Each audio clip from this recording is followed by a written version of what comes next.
45%, no, sorry, let me give it, 21% have been principals for 6 to 10 years, and 26% have been principals for 11 to 15 years. So what it tells you is that when these people express these concerns, they are speaking from a depth of experience. The final bit of data I'll share with you about the condition of education in Jamaica is that the most current study we have on the inspection report of schools in Jamaica found that 55% of schools were operating unsatisfactorily. So that tells us that there's a good amount of work to be done in transforming our education system. You would be aware also of the Orlando Pattison report, which found that 40% of our students, about 40% of our students are attaining the requisite levels of performance across English and math. And only 27% of our school leaving population goes on to tertiary education. So that is a kind of summary of the state of the educational reality in Jamaica. I want to go on now to address how we emerge from this state of unacceptable educational performance and what are the imperatives that must be pursued. Am I still with you? Am I with you? Oh, yes. We're all enjoying it. You're doing a great job. All right. If you want to come, we can come out and join you, but we're here. Okay, great.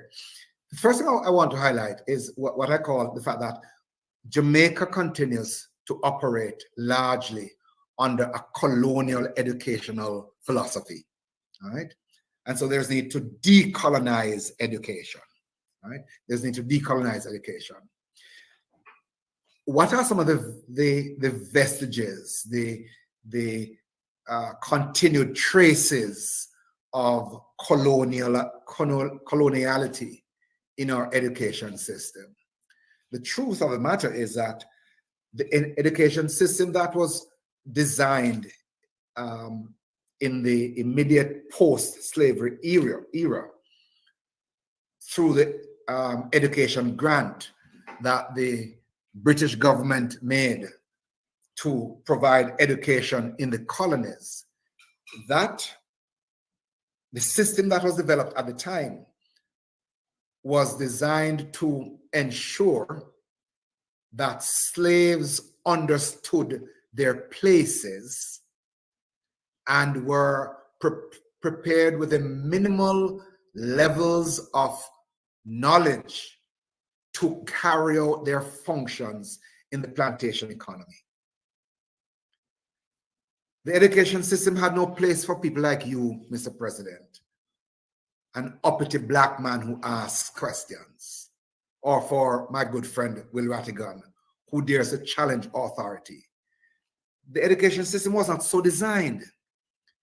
The education system was designed for you to be compliant, obedient, and do as you are told, because that is what would keep the colonies stable. So stability of the colonies was a principal consideration of how the education system was designed. And bear in mind that the curriculum that was crafted for us was crafted around us learning basic things and learning by rote. So critical thinking, original thinking, creativity, question posing were never part of that system. In fact, if a child began to ask too much questions, he's seen as disrupting the class. He must just be silent and take notes. That is how the education system was designed. And students who would go off the reservation and make interpretations, whether of Shakespeare or of any other piece of literature, people who would offer their interpretations that were not part of what the answer that was preset, they got their answers wrong, because you must regurgitate what you are taught. And so my friends Bevitt and Levitt in 2009 argued that despite the exposure of many post-independence Caribbean nationals to education, whether here in the Caribbean, here in Jamaica, or in London, where many went to get scholarships, their application of teaching and learning remained largely tied to what they were told and what they were taught. So being a civil servant, and the education system was also designed to prepare people to be civil servants. Being a civil servant meant being subservient, all right? And your only response when given an instruction is, yes, minister. Daring to say, but minister, could put you in big trouble. And everything you did must protect the minister. So no matter what kind of shenanigans the minister going on with, no matter how much errors he or she makes, how many false bit of information or malfeasance goes on, you must protect the minister. So you must be willing to take the fall, if necessary, to protect the minister. And Hilton and Fraser, and Potter and Hilton and Fraser in 2022 contend that the strictures of colonialism continue to impact the educational leadership and educational system in the Caribbean. The ex-slaved continues to be the enslaved. And when you see how civil servants today deny knowing what they know in order to ensure that the minister looks good, that person, Will Rattigan, who said, well, I think it's a media house, well, at least the media house got it, but it could very well be a civil servant who took that picture of that largely empty room at this diaspora conference here in Jamaica and sent to the media. If the government ever find out which civil servant did that, they're on their way tomorrow, because they should not do anything that exposes truth. All right. So I'm saying that the colonial education system continues to pervade in Jamaica. And we see that coloniality not only in how we teach and how we learn, but the kinds of personalities that the system seeks to produce, which are people who are compliant, obedient, and who subjugate their critical thinking capacity to the wishes and whims of those who hold power. And what do we see as a consequence of that? What do we see as a consequence of this perpetuation of the slavery colonial thinking in our modern era? I could just give some examples, and later we could look at the data. Low levels of GDP per capita, low levels of innovation, low levels of tertiary participation, high levels of crime and violence, underutilized natural resources, high levels of cheap labor, right? And the failure to maximize the potential for in the areas of sports, and the contribution of culture and the diaspora. So let me come back to the diaspora. Let me offer you an interpretation of what we are seeing in how we are discussing the issue of dual citizenship and the diaspora. People and people like Francis and Rattigan have made it worse, quote unquote. You guys are daring to challenge the authority.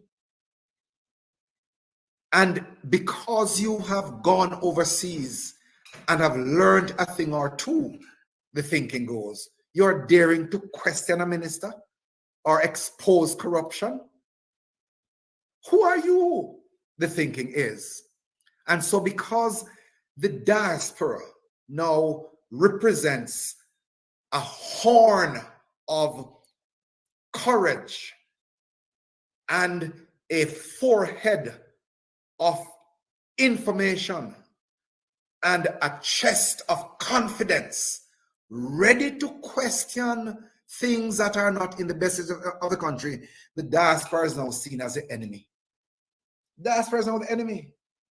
And so anything that will serve to belittle those who do not fall in line is going to be the new political strategy. And that, I suggest, is one of the most potent manifestations of the colonial thinking that has infested the minds of our leaders. So when I talk about decolonizing education, my good friends, I'm not talking merely about the processes of teaching and learning in a classroom in downtown Kingston or Washington Gardens or Waterhouse or South St. Elizabeth. We're not talking merely about the classroom. We're talking about challenging our leaders to a higher level of mutuality, to a higher level of a perception of equality, where they recognize that they must engage the citizens not as subjects, which is a term out of the colonial era, not to engage citizens as mere second class, which is what they want to do with members of the diaspora, but to engage citizens as equals. And that the leader, those who currently hold power, are merely there at our behest for a time to serve us and not to serve themselves. That is the decolonization about which I'm speaking. Coloniality is based around the human beings in the realm being subjects of the king. And decolonizing education also means decolonizing politics, decolonizing economics, and decolonizing culture from one in which we talk about the ruler and those who are ruled to one in which we talk about all of us being equal and all of us having a say. I just want to highlight a couple of things about how the colonization of our education system is manifested in particular social ways. Jamaica continues to have the highest rates of murder per capita in the Caribbean. Right? What does that tell you? What does that tell you? It tells me a couple of things, chief of which are these: that the education system has failed to develop the reasoning and problem-solving capabilities of our citizens. But I am of the view that whilst there is a political strategy from time to time, as was employed very boldly and unashamedly in 1980, whilst there's a political strategy of killing your enemy, I do not hold the view that there is currently a political strategy of using murder as a tool of wide-scale social control. It is the case that the government has a view that you should get rid of these violence producers, as they are called. But that is a very short-sighted strategy, because for every violence producer that is killed, there are 100 behind them willing to become the next Donna. So the strategy has to be around how you control or minimize the forces, the social forces which produce youngsters who go into violence. And here's my theory. The problem we're having with violence in Jamaica is a kind of unintended consequence. So because government wants to control people's thinking, because government wants to have a large number of the population unexposed and uneducated, it underfunds the education system. The consequence of that underfunding is not that you have some untrained, unskilled youngsters who just come out and just sit down and depend on the state. No, these untrained, unskilled youngsters decide to find alternative means of surviving. And one of the tools of their survival in the kind of economy and society that they create is that they have to kill to survive. So the high levels of murder represent an unintended consequence of the inadequate funding of our education system. But government is caught in a kind of situation where it whatever it now does, it hurts itself. Because by operating on the notion that you can't fund education too much because you're going to have too many bright people, it then produces a lot of youngsters who go into alternative ways of surviving. But for it now to reinvent its thinking and begin to fund education heavily, it faces a problem of justifying to the investors who want cheap labor how it's going to give these people the kind of money, the kind of education which will make them demand more.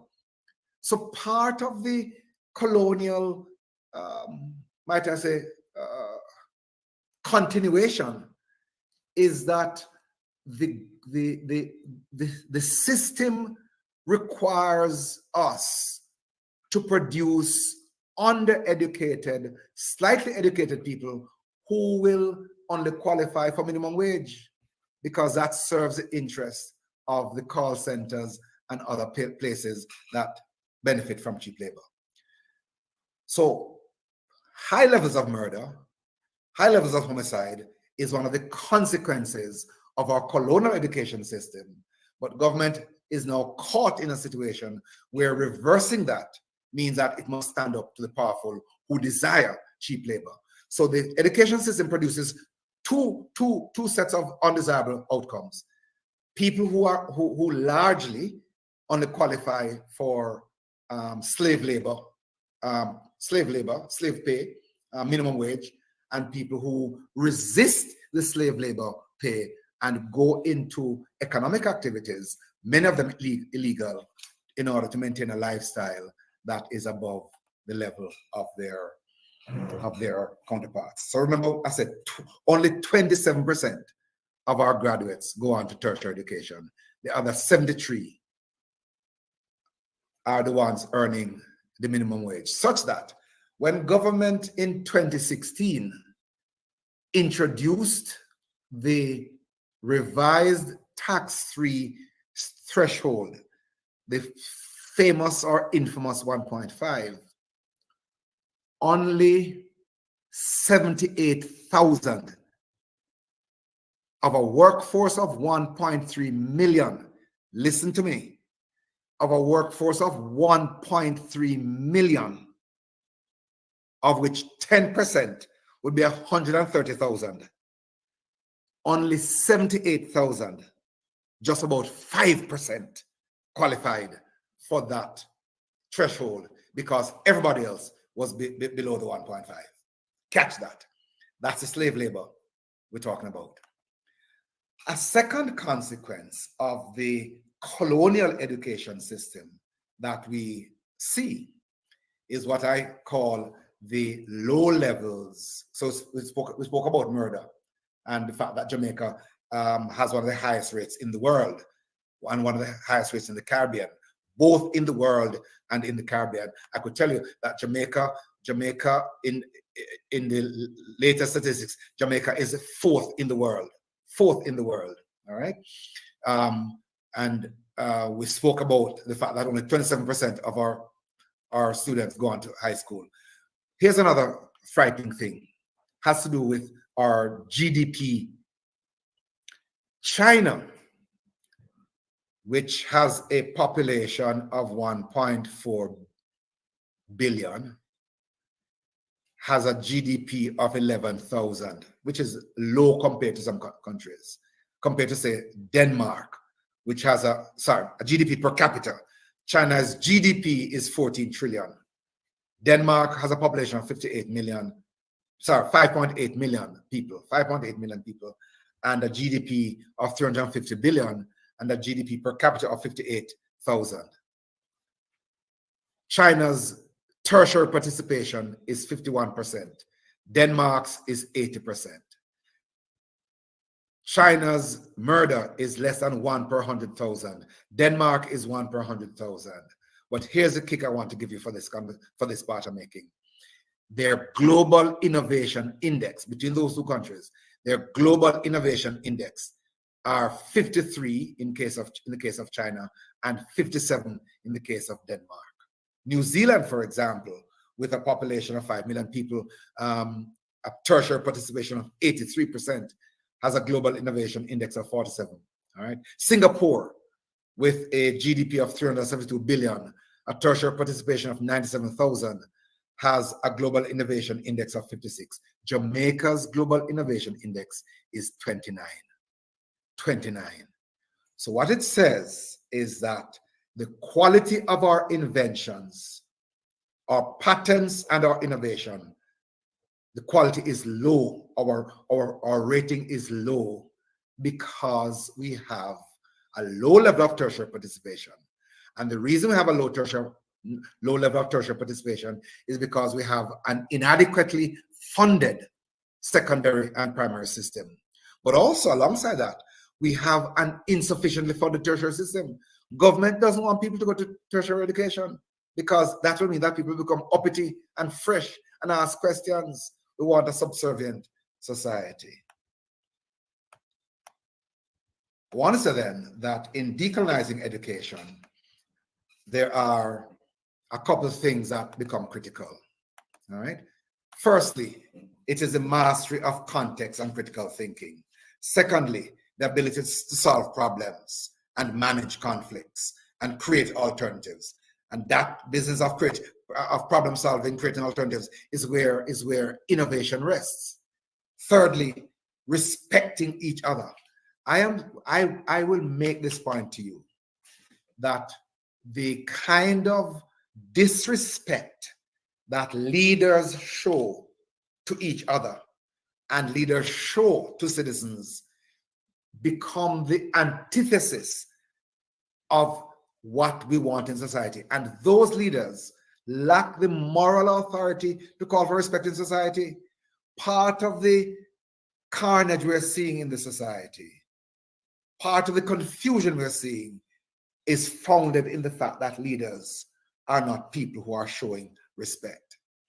And the fourth thing I want to mention in terms of the features of decolonization is where we recognize, where we make well-being, the well-being of the citizen, the primary objective and purpose of government. Government's responsibility is to create an environment for fostering the well-being of citizens. I'll give you an example. Finland, for 6 consecutive years, has been voted the happiest place on earth. And one of the key features of the Finland's socio-economic arrangement is that government plays the leading role in brokering arrangements for wages and conditions of service of workers between the private sector and workers. So at the bargaining table, you don't have unions and capitalists or investors sitting across from each other, trying to get one over on each other. The person who chairs, the entity which chairs those negotiations between workers and capital is a representative of the government.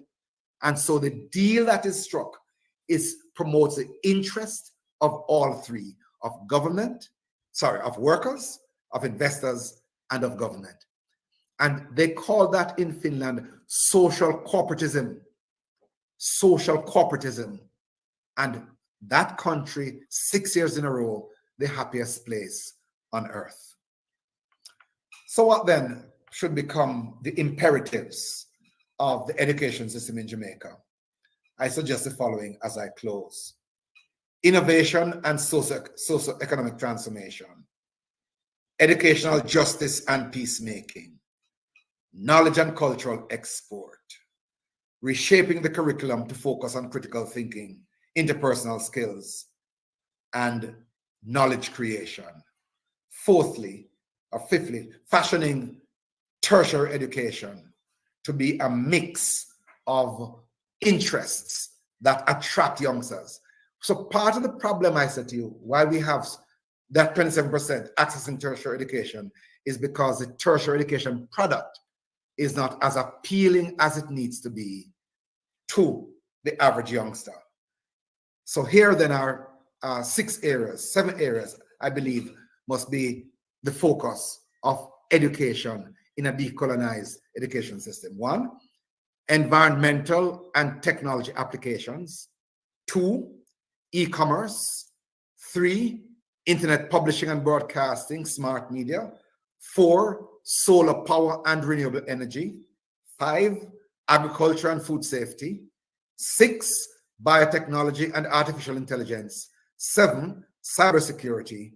And 8, financial services. Those, I believe, are going to make the difference in how we restructure and decolonize our education system in Jamaica. I thank you. And decolonize. Thank you so much, Professor. We appreciate your presentation. At this time, we're going to invite the panel to come on and see if we have any questions for you. We'll bring in our illustrious panel to join you in this conversation.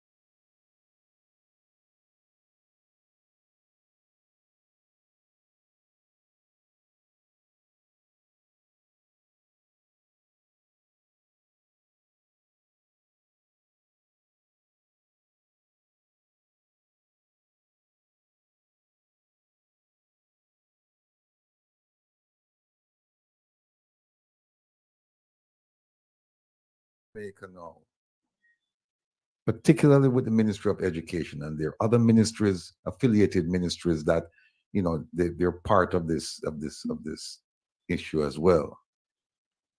Where do you see us as an educated, or maybe an undereducated, or maybe an uneducated country in the next 2 years? To be honest with you, I have a deep sense of foreboding right now, because I don't believe that the government as a body has a vision for a kind of future in which you have youngsters leaving school and finding, or youngsters while in school getting the kinds of opportunities they require to develop the skills they need. nor do we have a minister and Ministry of Education, which is on top of the issues facing the sector. What we have are is a focus and a preoccupation with public relations and trendy kind of catchy lines and comments, but a courageous engagement with the realities of inadequate supplies in schools, highly trained teachers leaving, families with limited abilities accessing adequate nutrition for their children, said families receiving state support to mentor and raise those children, the revolving door between school and crime being cut off, and understanding what drives youngsters from schools to gangs. I just don't think that there is an honest reckoning with those realities. And if I am correct that there is not an honest reckoning with those realities, we're going to be having this conversation 5 years from now. All right, just think of what it is, that less than 3 in every 10 students who leave high school go on to post-secondary education and training. Less than 3, 27%. The government currently spends about 13% of the budget on education. The Minister of Finance will try to put it differently by excluding what we get in grants and loans and focus on what we're collecting taxes, and presents that about 20% of the revenues are spent on 20% is spent on education. Somewhere in the region, as it boils down to about 6% of GDP. If with 6% of GDP, we're seeing only 3 in 10 going on to tertiary education, what will it take to double that? And if places like Singapore and New Zealand are having levels of participation at 80-odd and 90-odd%, and consequently levels of innovation in the 50s, when will Jamaica move from 29? So I repeat something that Ralph Thompson said back, I think, in 2004. Ralph Thompson was at that time the head of CEPROD. He said we need to declare a state of emergency in education because it is the frontier of what's going to turn Jamaica's fortunes around. And it won't happen in 2 years, by the way. But there has to be a strategy of moving the access from 3 in 10 to 6 in 10 in the next 10 years. And that means heavy funding.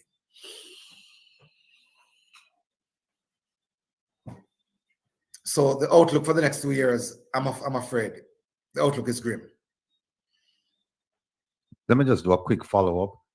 OT in the chat made the point, and it's well worth restating. If you, Professor, were appointed the education czar tomorrow, and I know you've given your prognostication of what it's going to take and what it will look like 5 years from now, right? But let's say you're given the mantle of power and direction and influence in the ministry, and they're saying, here is everything, here are the resources you need, go make it work. What's the first order of business? Okay. The first order of business would be to ensure that every school has these 3 resources. In respect of teaching and learning, that their labs and other areas are adequately supported. In respect of social support and counseling, to make sure that every school has a counselor. And thirdly, in respect of what I call the building blocks for development, to ensure that every child who is exposed, who is vulnerable with respect to inadequate nutrition and parental support, that there is a social worker. Back in the day when I was in the 70s, that makes me that we had what we had in those days called community health aides. What I would provide for every school, and within each community, is that every school would have a set of community health aides, a community education aides. And these education aides would perform three functions. They would be technical in terms of helping the children with their cognitive responsibilities, their homework, as we call it. They would be moral in terms of providing guidance, but they would also be social in terms of enabling those youngsters to navigate the very harsh realities and the context in which they operate. I see, as a footnote, America is now proposing to put a warning on social media sites that says consuming too much social media content is dangerous to the health of students, all right, of children. What we want to provide in our education system is a kind of protective mechanism whereby students have someone who has the requisite experience, knowledge, and social self-control to be a guide to them as they grow up. Many of these youngsters we have skip school, not because they don't like school, but they skip school because their parents have not been trained in understanding the value of school, and there's no one else in the community, in their context, to provide them with a kind of exposure for them to value school. So when they drop out, many of them stay out. During COVID era, of the population of about 750,000 students, all right? We lost about 12%, 120,000, about 17%, 120,000 students went missing because there was no protective barrier. So among the things I would provide, in addition to technical services and support for schools, I mean, teachers tell me, Mr. Rattigan, that at the beginning of the school year, they get one, not a pack, one whiteboard marker that's illustrative of how under-resourced our schools are, all right? So technical support. Secondly, to ensure that students have the nutritional support. And thirdly, that they have the social support.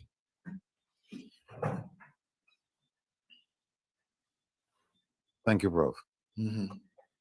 Prezi. Just let me know if it's still getting that feedback, so I can make some. Feels good now. Sounds good now. Just let me know. Perfect. We do have the rest of the panel here. We know, Herb, you're an advocate for education. Jeffrey, you've been all over it. But Dr. Rupert, getting feedback again. We know, Herb, you're an advocate for education. Dr. Rupert, you've been a professor teaching in school for many years. Dr. Rupert, what do you think of Professor Thompson's presentation, and what are some of the ideas you think the government is lacking in getting Jamaica on the path to becoming a modern society focusing on technology and innovation, and also using the tools that are available to educate our youngsters? Mr. President, people were observing us, but I should say first, Professor Canute Thompson.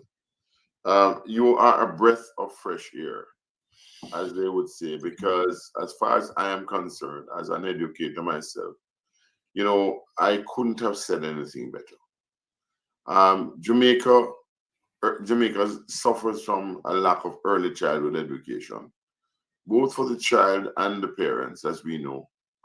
I grew up, and I'm not ashamed to say that as a barefoot boy. But luckily, I had a mother who was very tenacious, and she made sure that I went to school and understood what it meant.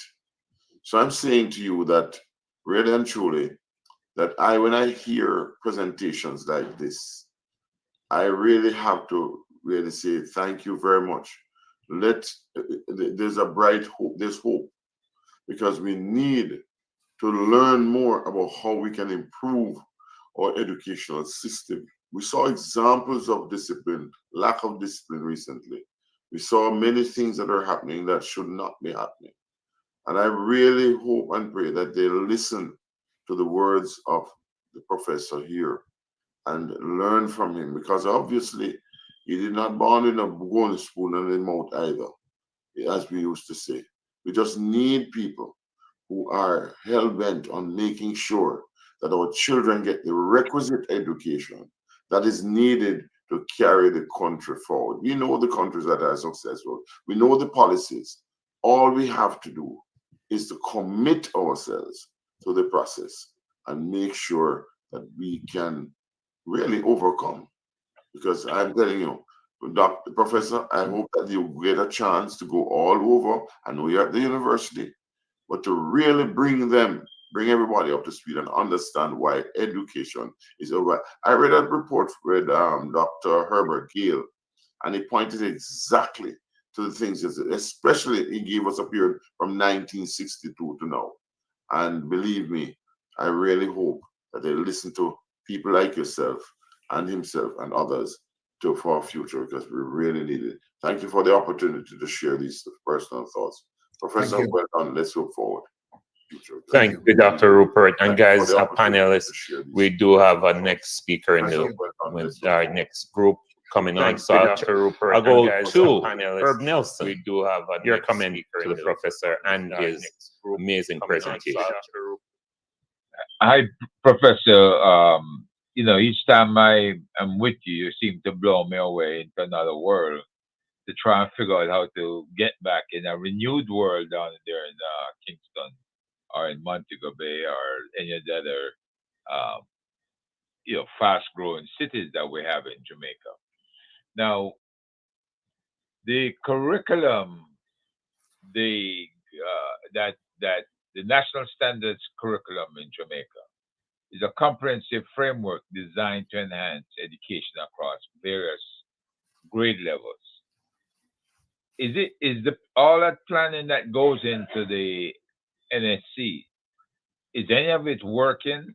Because from what I'm hearing you say, that the fact that we have this ingrained British system that does not seem to recognize us as other than the children of slaves, and that this government or past governments have not done anything to move away from that and to have maybe some type of Afrocentric system that will give the kids some more pride in themselves and their family members, get them involved in the education process. I've never seen parent-teachers organizations work here in the United States, right? I've always seen them begging parents to come out and support their kids because of the fact that they have to work 2 and 3 jobs and they can't take any time off. So give us a sample of the NSC in Jamaica and how we propose it's going to work to include STEM and STEAM programs. Thank you. Yes, thank you. I think the evidence of how well or not well the curriculum is working is to be seen in the percentage of students who, despite moving on to secondary schools under the current system, where every child is placed, and we now have an arrangement where a child may choose up to 4, sometimes 6 schools. Every child moves to the other level. So that doesn't really represent a real test or assessment of the system, Herb. The real test is how they come out at the high school level. And the majority of students, despite having the school-based assessment, the SBA component, which is a part of the exam submission, despite the SBAs, the majority of students earn less than 5 subjects. And that tells you tells you a couple of things. One, it tells you about the level of application and discipline of the students. But it also tells you about the level of attractiveness and appeal of the content. And thirdly, it tells you about the kind of monitoring and supervision and support that is offered by the various arms of the state. In Finland, for example, as in Singapore, students are not tested against some predetermined mass testing system. Each student is carried on a path that he or she, along with his or her parents, chooses. And each student has an ILP, an individual learning plan. And that learning plan is crafted based on the student's aptitude, the student's level of capacity, and the student's interest. What we have in Jamaica, for the most part, is a one-size-fits-all system, and every child is evaluated against that one-size-fits-all. And the majority have no fit in that size, and so they end up being left behind. So the curriculum reform that we require in Jamaica, in my view, is one that will pay closer attention to the individual learning styles, learning needs, and interests of students, and the capacity and resources of the school and their parents. And so a child is developing towards his or her personal goals and not being compared with other children. It's a comparison component that is also hurting many of our children. Thank you so much, Doc. Jeffrey.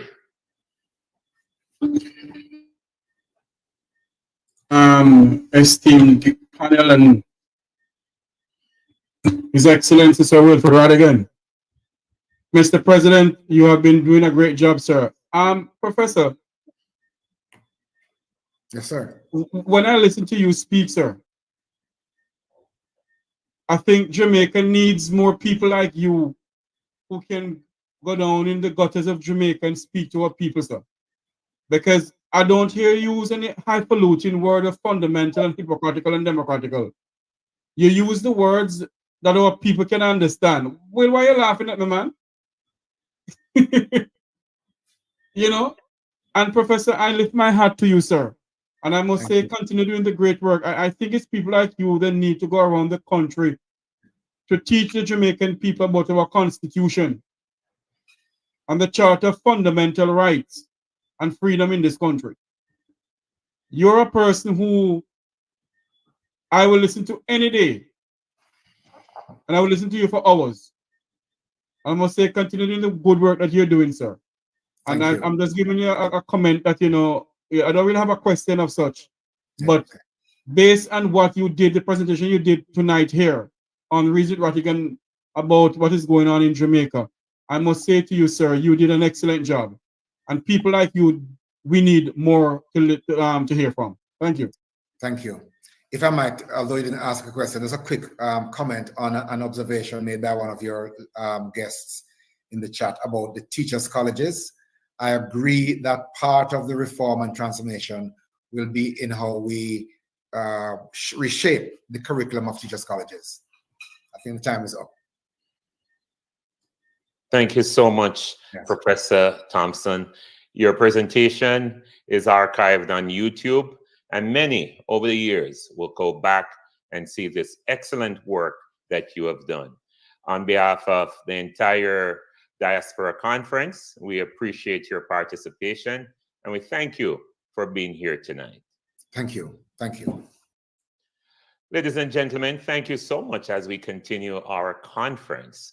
We're about to move into another segment of the program, and we have a wonderful group of people coming up. It's going to be phenomenal. These are some youngsters that are ready to take it to the next level. And this segment of the program is called Jamaica's Future. So you're going to listen to our youth provide an honest assessment and solutions to the challenges for success in Jamaica. This panel will include Akeelim Hamilton, Dervin Cochrane, and of course, Donna Yearwood. To do that, I would like to introduce a wonderful friend of mine who will be coming to do the introduction. And let me tell you this, she is amazing.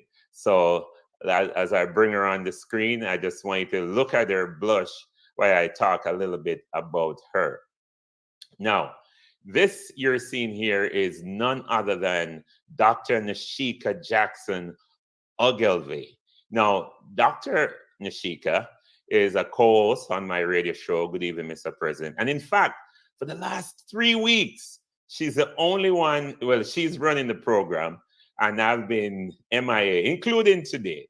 So I want to thank Dr. Nashika for the excellent work that she's been doing. But enough about the radio show. Let me tell you a little bit about this amazing woman. Dr. Jackson is a doctor of health sciences with a concentration on global health, where her research area is on social determinants of health. She was born in Kingston and raised in Clarendon. Dr. Jackson now resides in Florida. She's also a licensed nursing home administrator and, of course, an associate college professor. Without any further ado, she will be introducing our panelists. Dr. Ogilvie. Well, thank you so very much for that warm welcome, Mr. President.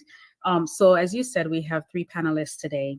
The first is Dervin Cochrane, is a current doctoral student at the University of the West Indies, pursuing a doctorate in educational planning and social development. His background spans both education and law. He has a dynamic work experience in both public and private sector.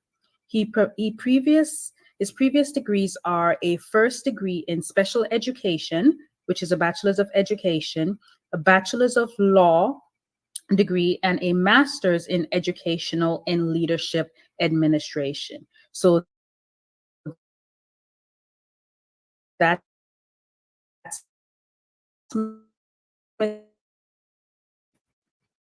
she's a 19-year-old University of the West Indies Mona student from Barbados.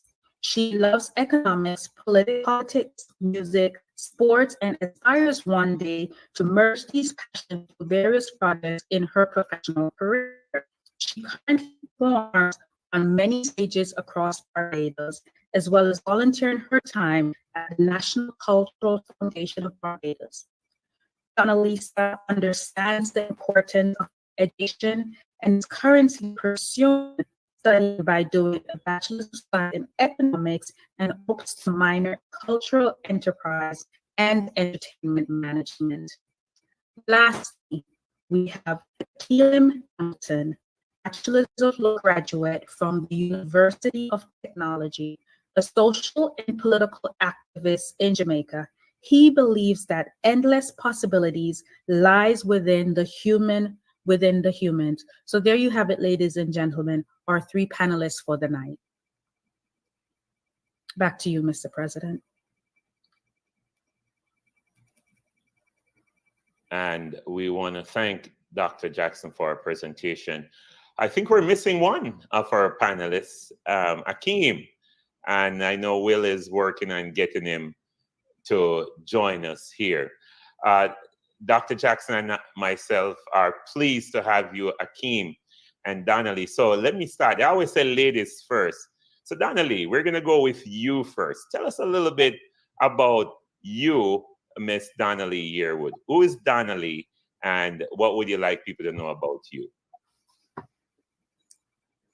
Well, first of all, hearing my accent, it's a bit obvious, just a tad bit. I'm from Barbados, but I study in Jamaica, and Jamaica is very close to my heart. This began when I did a student exchange in Jamaica in sixth form. But I'm currently an economics student, but I love music and I love to perform. And education, this is something not a lot of persons know about me, but education is very, very dear to my heart. I actually tutor young children at the current moment for about 3 years now, and I recognize the importance of education and how it can build a society and build a community and how it can help the Caribbean at large and especially Jamaica to improve its economy and its welfare of its citizens.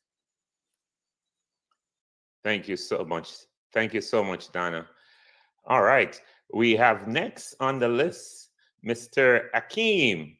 How are you, sir? Tell us a little bit about Mr. Hamilton. I am great. I am a forever 22-year-old. I love law. That's where I have my degree in. And I'm quite excited about politics. Specifically, I want a better Jamaica. I'm quite invested in creating a better Jamaica from what I have experienced to where I know it can get to, especially the education system. I have tutored when I was in college and a little bit after that, tutored maths, which was kind of a struggle, but they did get on. So that's it really. Thank you so much. We appreciate it. And tonight we are super excited to hear you guys talk a little bit about some of the challenges you're dealing with. I'm so sorry, but we're missing one of the panelists, ladies and gentlemen, and Wilfred is working hard to get him to join us here.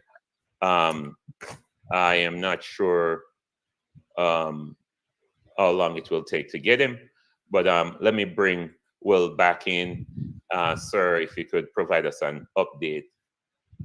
Yes, he's having technical difficulty. He said he's gonna. Is that him? No, he said he's gonna try and join us as soon as possible, but he's having some difficulty. But he hopes to be here momentarily, and that might very well be him right there, Cristiano. Not sure. All right, thank you.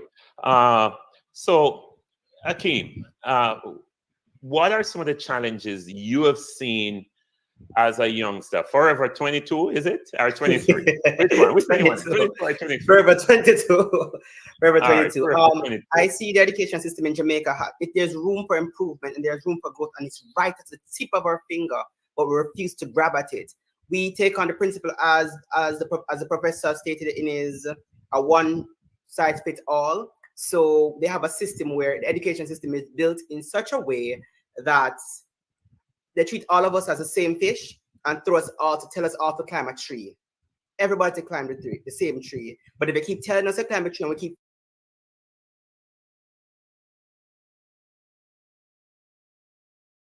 failing, we start feel like failures, and more people feel like they drop out. So I guess that's why the UNICEF has it that 35% of person drop or 35% of young people drop out of school, education, employment because of poor education, because of financial problem, pregnancy, and lack of opportunities. They don't feel like, a lot of time they don't feel connected to it because they're being told every day, if you climb up you can climb up that wall, and tell you every day to climb the wall, step after step after step. I mean, our Education Act was passed December 16, 1965. The last time it was amended was January 1st, 1980. So we're still having this concept, this old outdated concept to teach these modern children how to go along. It does not work. It does not connect. And all we need to do, we can change it, move with the time.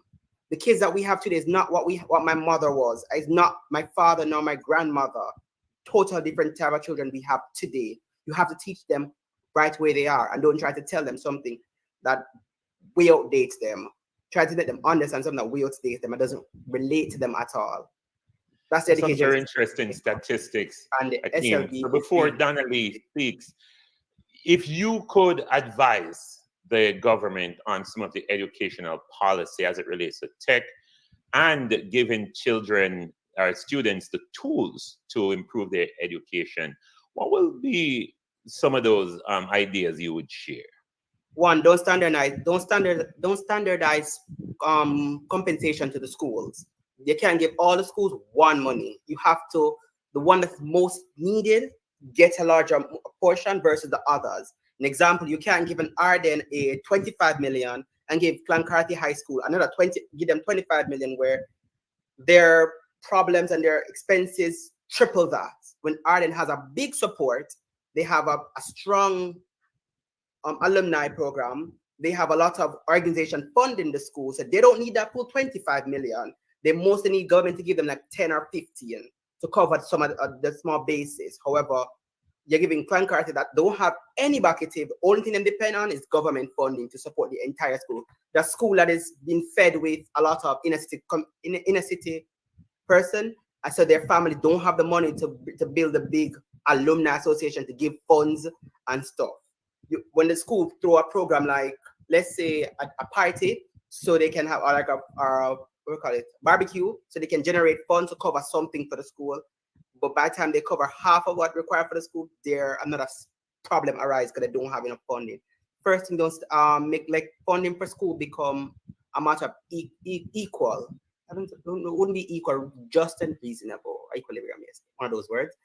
Would make it better. The second thing, I believe, changing the Education Act to meet the time. 2, change how teachers, how education is delivered.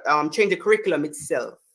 In regards to the standardized curriculum that everybody gets, it won't work.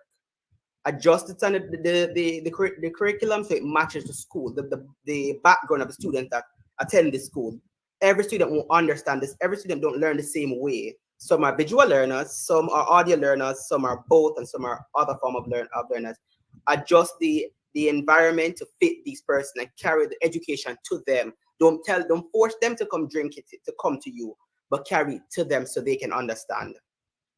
I believe SLB needs to be revamped for more students to be able to go to university, because less and less students are going to university, as the professor stated earlier, because they can't financially afford it. When you leave high school, and most of them don't even go to sixth form to get the CAPE subject to get to university, because they can't afford going back to school to spend a large portion of funds just for another 2-year or 1-year program.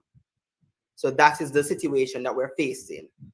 So your education as university fee has gone to a point where you really have to have money to go to school. Even if SLB pay the tuition, you still have to pay the auxiliary fee, you still have to find money for you to go to school, find money for eat, so you can eat, so you can survive, or so you can buy your books or some of the stuff that you need for school that the school don't supply free. Things like that. You'll have a lot of kids. Like I remember one day I was short of funds and I had to walk from UTech all the way down to Vineyardton where I used to live, because I didn't have any money. My mom didn't have any money. I'm from a low income society, part of society. But these are situations affects a lot of kids, and they may not push through, because doing that one day would have made me turn off and be like, you know what, I should drop out because I can't afford it. Things like those are the reality of a lot of people going to university, trying to go to university, and by the time they reach the point to go to university, it just fall by the wayside because it doesn't make sense, because they have nobody around them to support them or tell them, go man, go, or give them the push that they need to go, because they live in communities, inner city communities, where the average person don't have a degree. So they don't even know the importance of going to school. And they'll tell you, literally, I've heard a person tell me before, why you got a degree? You get yourself in a debt. Go look at a job. They done high school the first year. Go look at a job and get that job. When you get the job, try to go back to, you can try get other stuff after that. Them tell you to go to Heart, and which is a good program, not lying. Heart has a good program for second chance education, but Heart is more for the skilled. It's built directly for the skilled person who want to go and learn a skill. That's the first thing they tell you, go and learn a skill. Okay, it's free. Go learn a skill or go work. Pretty much that's it. When you're done high school, then just do that and move on in life. Because thank you so much, Akeem. So those are some of the policy positions, the policies that you would have them change. So the school funding is critical. So schools have different needs, and those should be evaluated. I think that's just pretty good. Donna, same question for you. Donna Lisa, what would you advise the government to do in terms of changes? And before you speak, I think we'll want to chime in here. Yeah, Dervin is waiting. Oh, Dervin, there he is. Hey, Dervin. Greetings. Greetings, How are you doing, sir. everyone? Good evening, everyone. Yes, welcome, Dervin. Donnelly, go ahead. What are some of the things that you see are challenges, and what are some of the things that you would change? And then we're gonna allow you guys just to go at it in Dervin style momentarily. All right, so growing up, one thing that I definitely find passion in, that I find that the education system needs to fix, is it relates to the orange economy. So I find that a lot of schools would not have a lot of music programs implemented or arts programs in general implemented.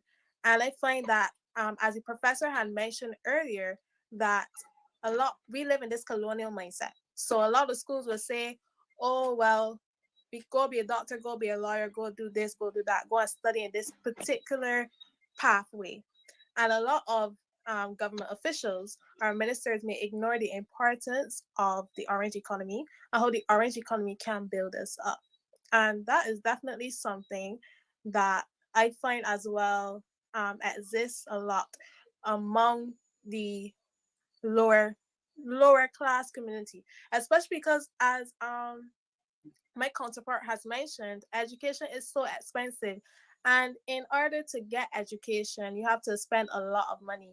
And this may be inaccessible to a lot of persons. So I love what my counterpart had mentioned in terms of funding.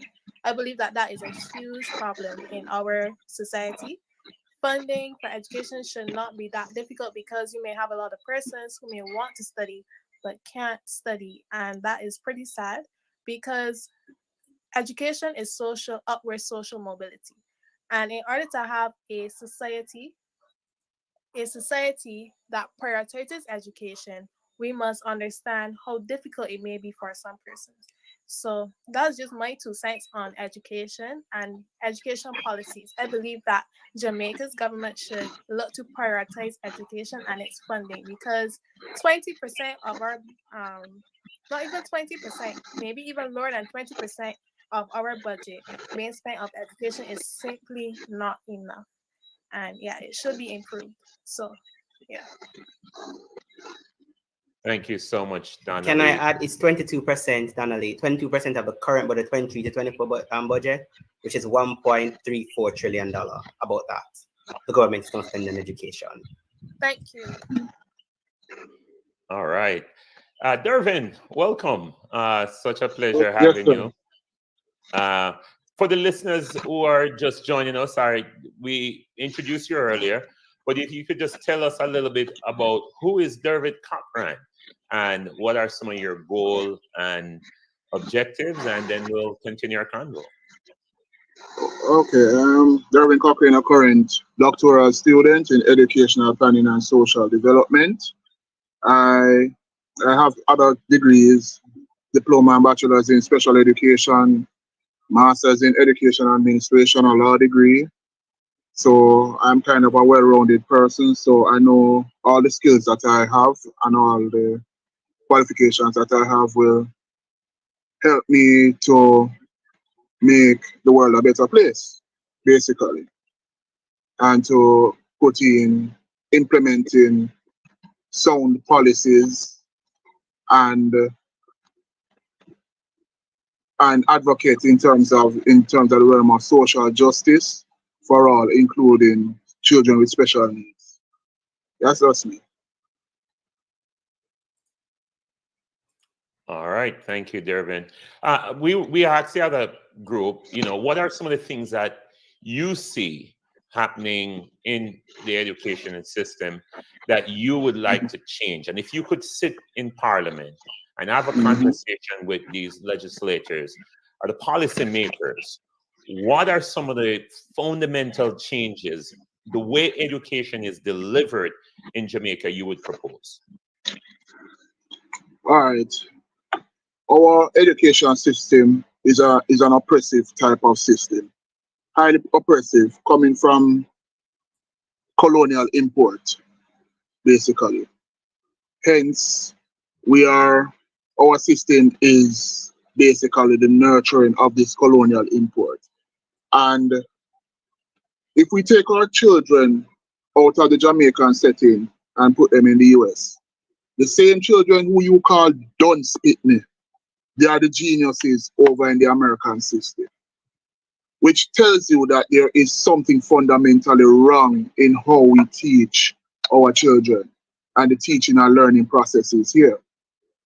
Mark you, there's a flip side to it, because in the same oppressive education system, those of us who have been able to overcome in this oppressive system, if we are taken out of the same Jamaican setting and go abroad, we are exceptional, highly exceptional. So there are plus and minuses to our education system. Also, under the colonial import, we look at the skills education as below or beneath many persons. So those of us who have our degrees would look down on persons who do skill education and call them dunce, which is highly stupid and highly asinine. Because if it wasn't for the skills persons complementing those of us with our degrees, then we would not have a fully functioning society. You need the artisans, you need the skilled persons to help to build structures that represent our society. So if we never have the plumbers, we would have clogged sinks, clogged septic systems, and they are very important. If we didn't put an importance on our mechanics, how many of us cars would be able to drive today? And it's the same persons who are in the TVET system who are the ones who are building the cars, the trains, the planes, etc., etc., etc. So it means that everyone is important in this realm of things. All of us are symbiotic. All of us depend on each other. And that is what we need to get back into the educational system, to realize that every single person is an important component to the overall building up of a society. And as I said before, and I said it in previous fora, that we are doing TVET education incorrectly here in Jamaica, and it needs to change. As I said, I've been doing my studies on the Chinese model, and the Chinese model is very impressive. The same TVET, the TVET institutions, along with the universities, are on par, in which the professors of the universities do their necessary calculations, their theoretical framework of any theory that they have as it relates to science and technology, and they send that information to the TVET institutes, in which those very same TVET institutes develop the prototype and test the prototypes. And once these prototypes work, they send back the information to the universities. They say, yes, professor, it has worked. We can move forward with the mass production of it. That is how the Chinese work. That is how the Chinese are now the economic juggernauts of this world. And also, as I said before, China is such a big juggernaut that even the US is definitely afraid of them in terms of science and technology.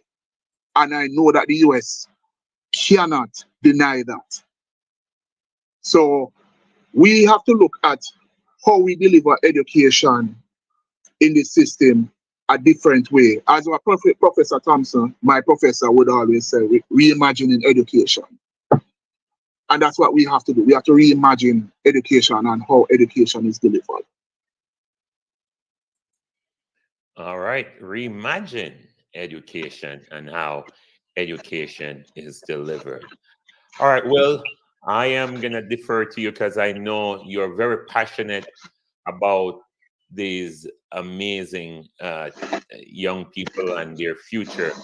And, you know, as you said, you know, we grew up rough, but we want it to be better for them. Thank you, thank you. Let me just say, welcome to Dr. Sylvie.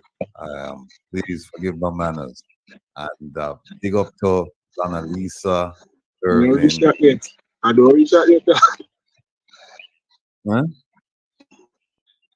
No, but here's a question I have for our three young people.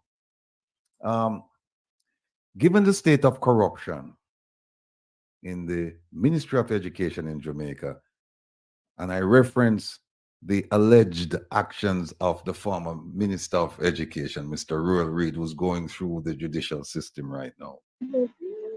Given the fact that we have a minister who has very little to no experience in education, her 2 degrees, they're in the financial sphere. Given the fact that we have 29% of schoolers who won't go on to obtain tertiary education, given the fact that teachers are leaving the profession and Jamaica in droves, and I know this for a fact because not too far from it, they just hired 4 Jamaican teachers. Given all of those things I just mentioned, I'm asking you to give me your best argument for young people's success in Jamaica. If you don't see them being successful, then please say so. But I'm phrasing the question as if to say there is hope. So I want you to give us your perspective on that hope, despite the deficiencies and the maladies and the ills that are besetting our educational system in Jamaica. That's a good question. As to the hope. Nobody no answer. Dervin. All right. I don't know how you would define hope, you know, Mr. Rattigan. I don't know how you define hope. Because if I'm looking at the reality here in Jamaica, comparing to what one would think as their absolute vision of hope, it would be relative, and it would be relative to what I see. And I'm going to state the reason why I am saying that. The latest PISA report has illustrated that Jamaica's children performance in math, science, I think in English also, they are very low. So that shows that the output in the education system is not what we expect it to be.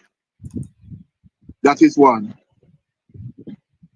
We have to also look at the other aspects of the education system which has contributed to that also, namely corruption in the education system.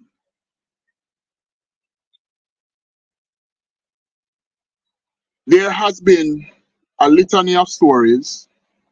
Prof even said it, and even I said it in my experience and my friend's experience in the field, that there's a lot of interference in the process of the education system, where, unfortunately, you do have instances where political actors interfere with the appointment of not only principals, but also certain technocratic positions in the ministries.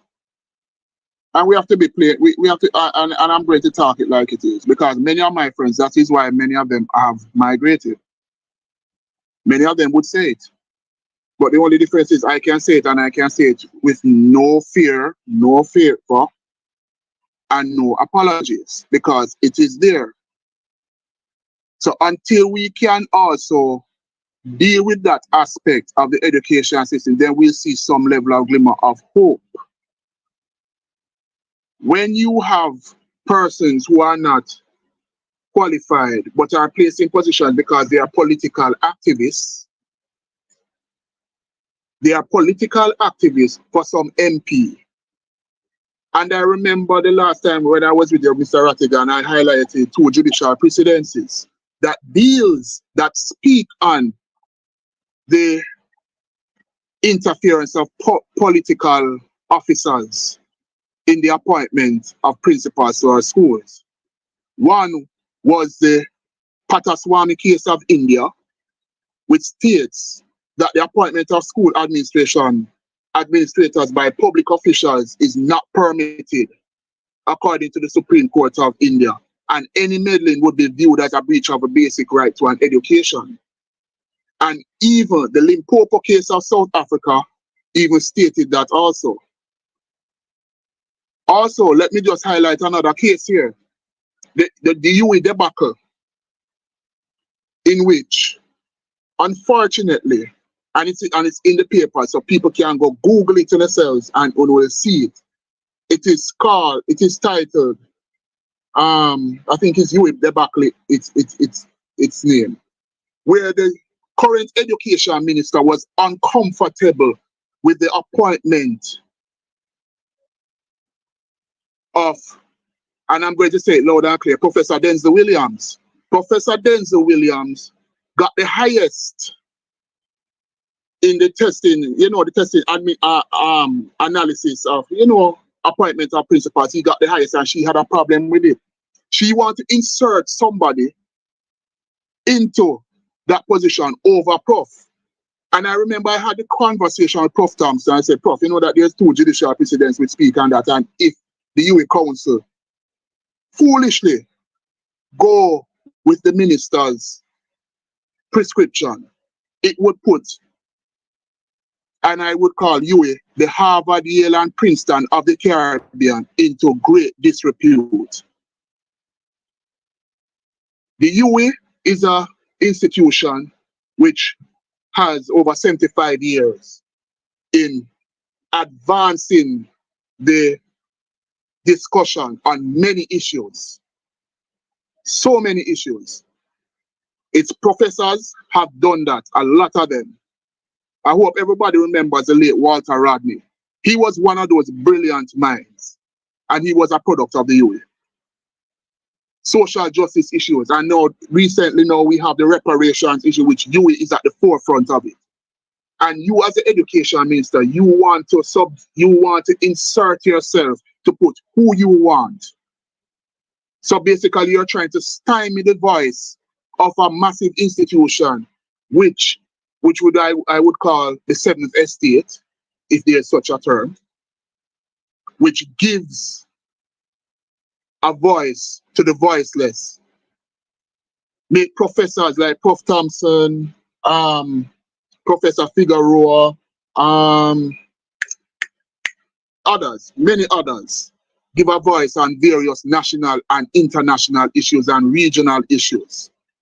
But thankfully, the UWI Council let good sense prevail and say, let us put, because he has gotten it fair and square. There has been allegations that there have been political interference in other schools and tertiary institutions in this country. And it needs to stop. In order for the education system to function properly, we need to get the best man or woman for the job in those positions. We cannot have political activists. Not because you are in bed, and I'm not saying, not in bed with, you're in bed with a political representative, whether literally or figuratively, means that you should get the job. A highly qualified person must get the job. And let us be straight. And I'm going to talk plain and straight, because people need to know what going on. It needs to stop. It needs to stop. That is why many of our teachers are leaving.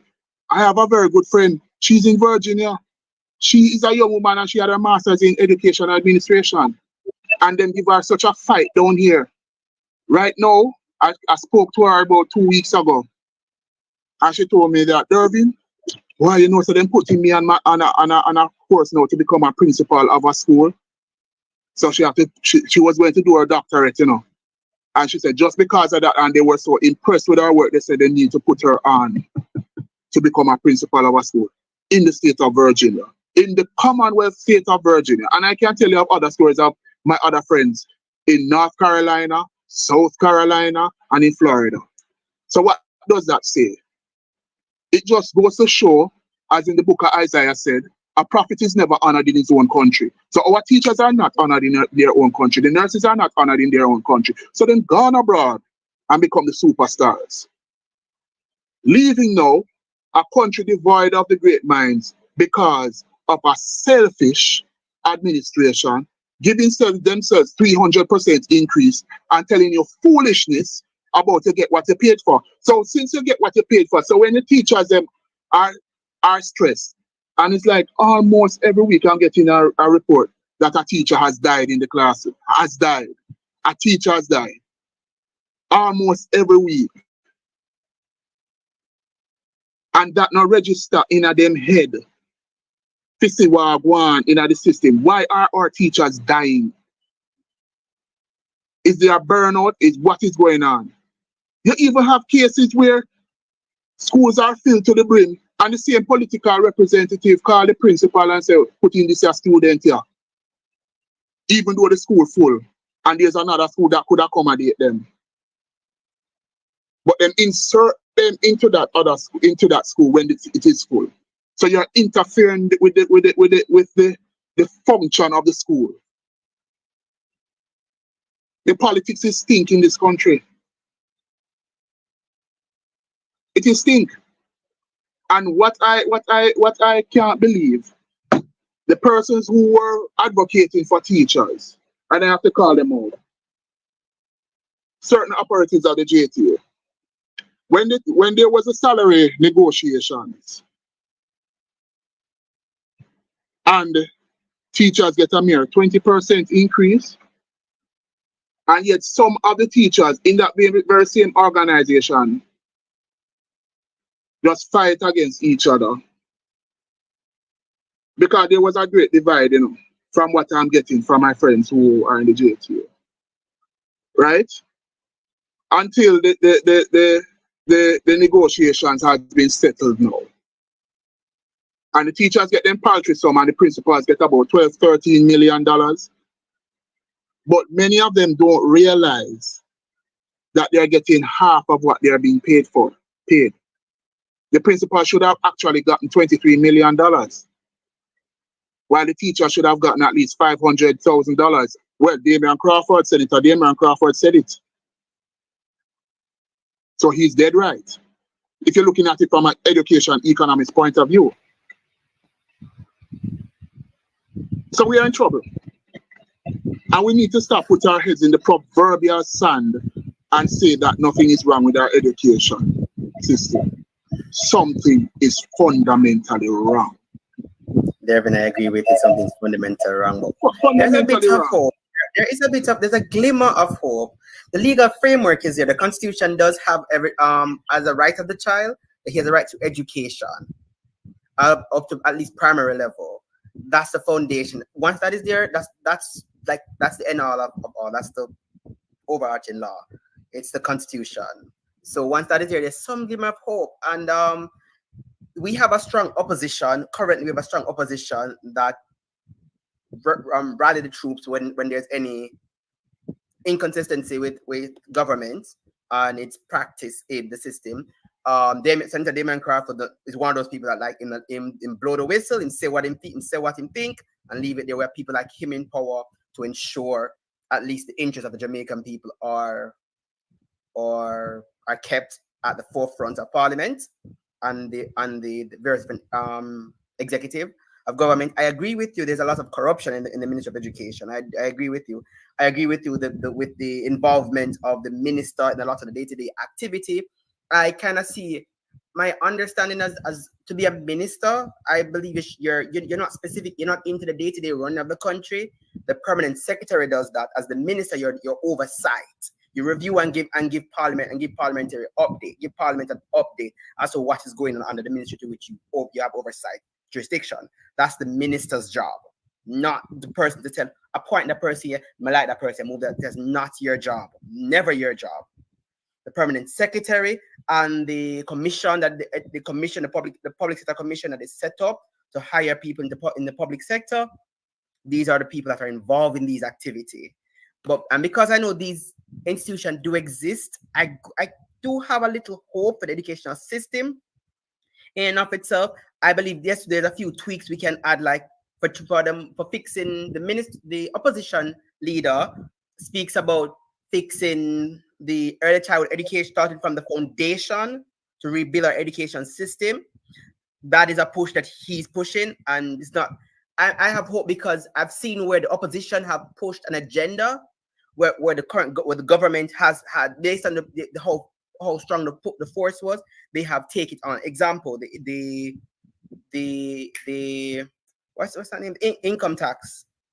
The threshold of income tax move. Government pushed hard, the opposition pushed hard, government accept because the people was right behind the opposition. Things like that give me a little bit of hope that there's a possibility of change, probably not right now, probably 10 years on the line. And the children that we're getting in today's society, I have been in classroom, seen how they operate in classroom. They're not if the teacher is saying X and they Google information, they'll quote where they get it from, and they'll debate with their teacher saying, nope, this is the facts. This is coming from this is coming from, let's say, the medical board. You're telling this, but this is true because they have learned. Most of the kids these days know how to simply do a proper research.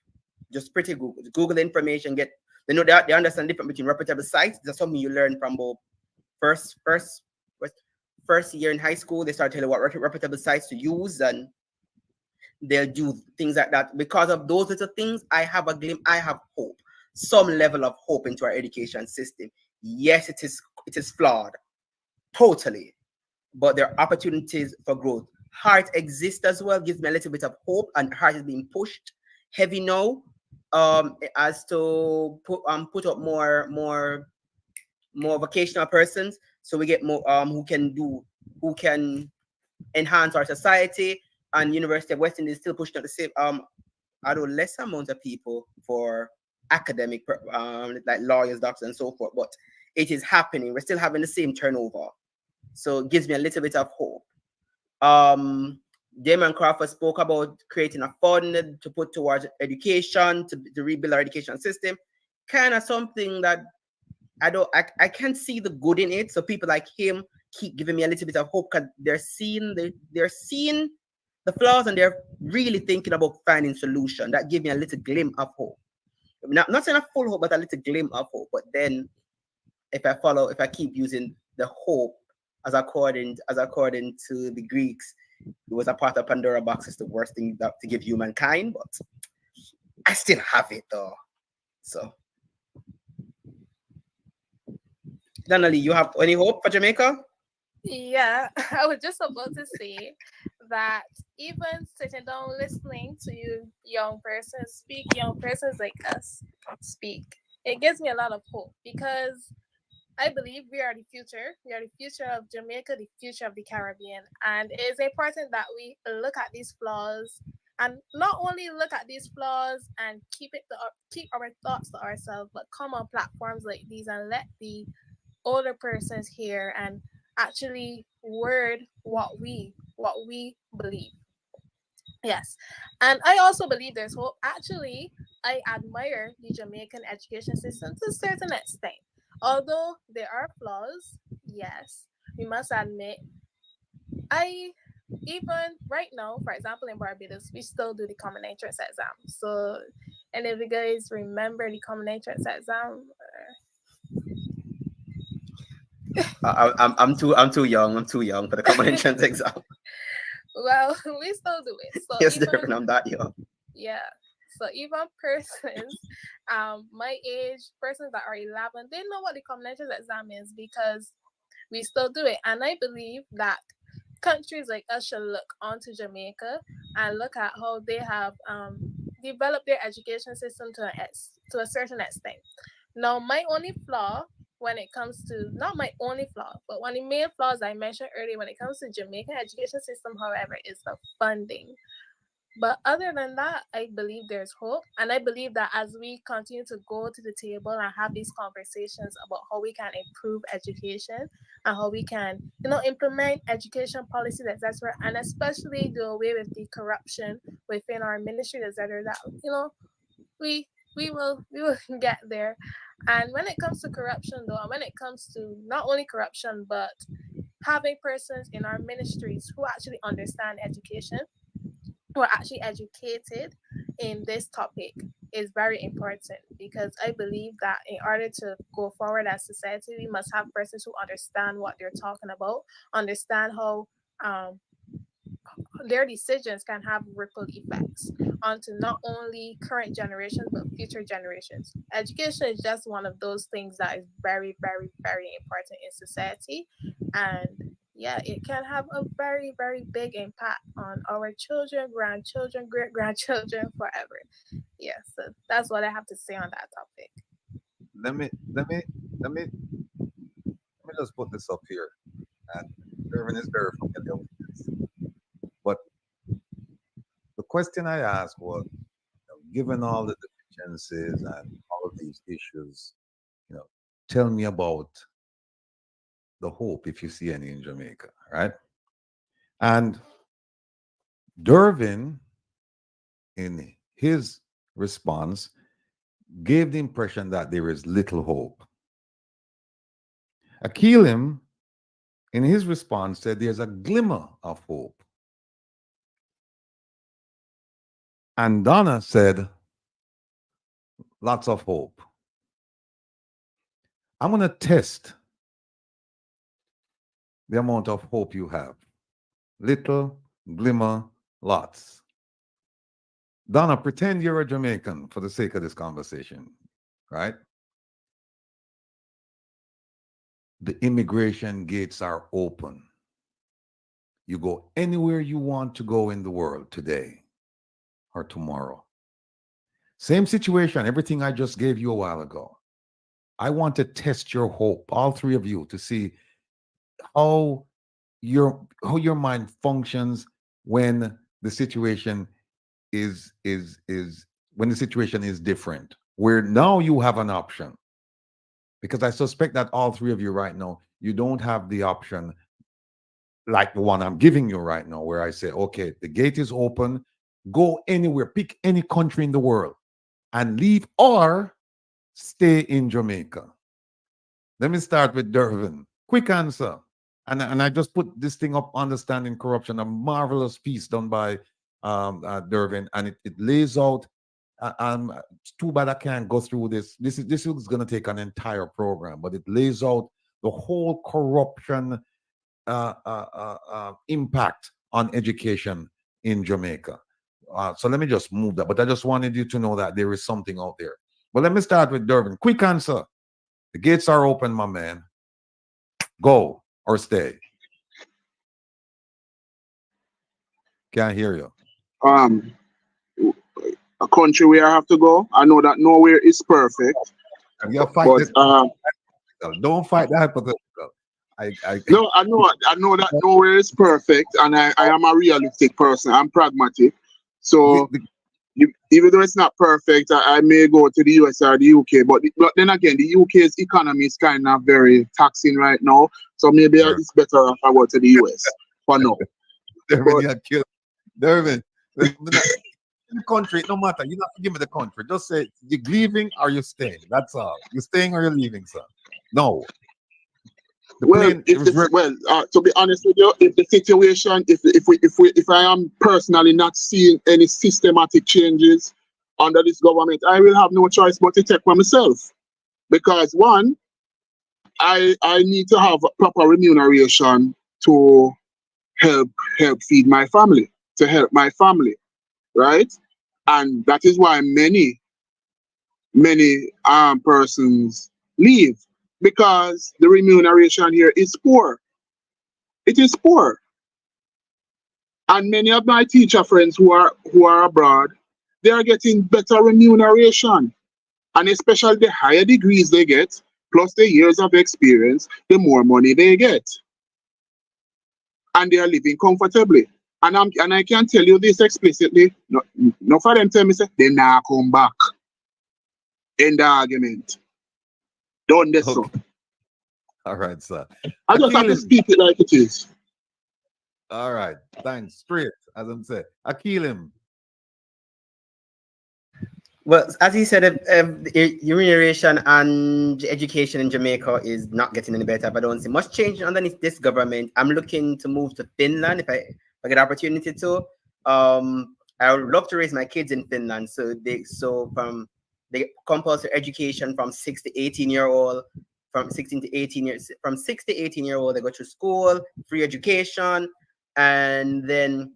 And with that level of education, I'll be able to put them into, because I'm getting proper remuneration, so I put them into university, and so they can get a university degree and probably come back to Jamaica after to teach to try to change the system here. Probably. Donna, Smart. Yearwood. The focus is now on you. Tell me, are you staying or are you going? Realistically, just like my counterparts, if I don't see much change, I would go. However, I do believe, in staying and trying to be that change. I do believe in that. So mine is a bit here and there, but most likely go. I would love to go Switzerland. Well, here's what I'm hearing from all three of you, and it's very encouraging for Jamaica, is that none of you said, I'm leaving today. All of you said, I'm going to watch and wait and see what happens. And then if it doesn't, if there isn't a meaningful change, then yes, I'll leave.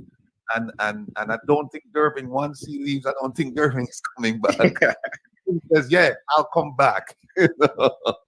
But for me, it's very encouraging that despite everything that's going on, that should send you running for the borders. All three of you are saying, you know what? I'm willing to give this a rock, this Jamaica. I'm willing to give the country and our people a chance. And I'm very, very heartened by that. And I'm going to encourage you.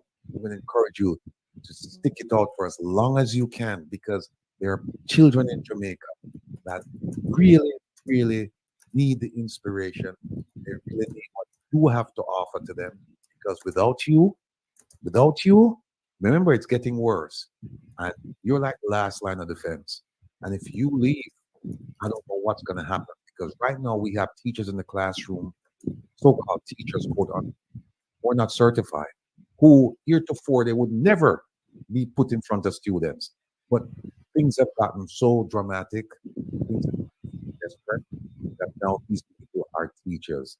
God bless our students, what they're learning. So very, very hard by what I heard from all three of you. And I'm hoping that you will stick it out and that things will change and you won't have to leave. You can take care of children. Thank you. Dr. Jackson, anything for the students in this amazing conversation?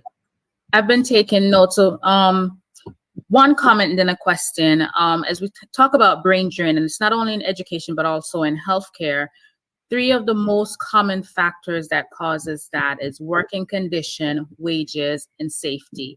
Persons want to make sure they have the equipment to be able to function and do what they need to do.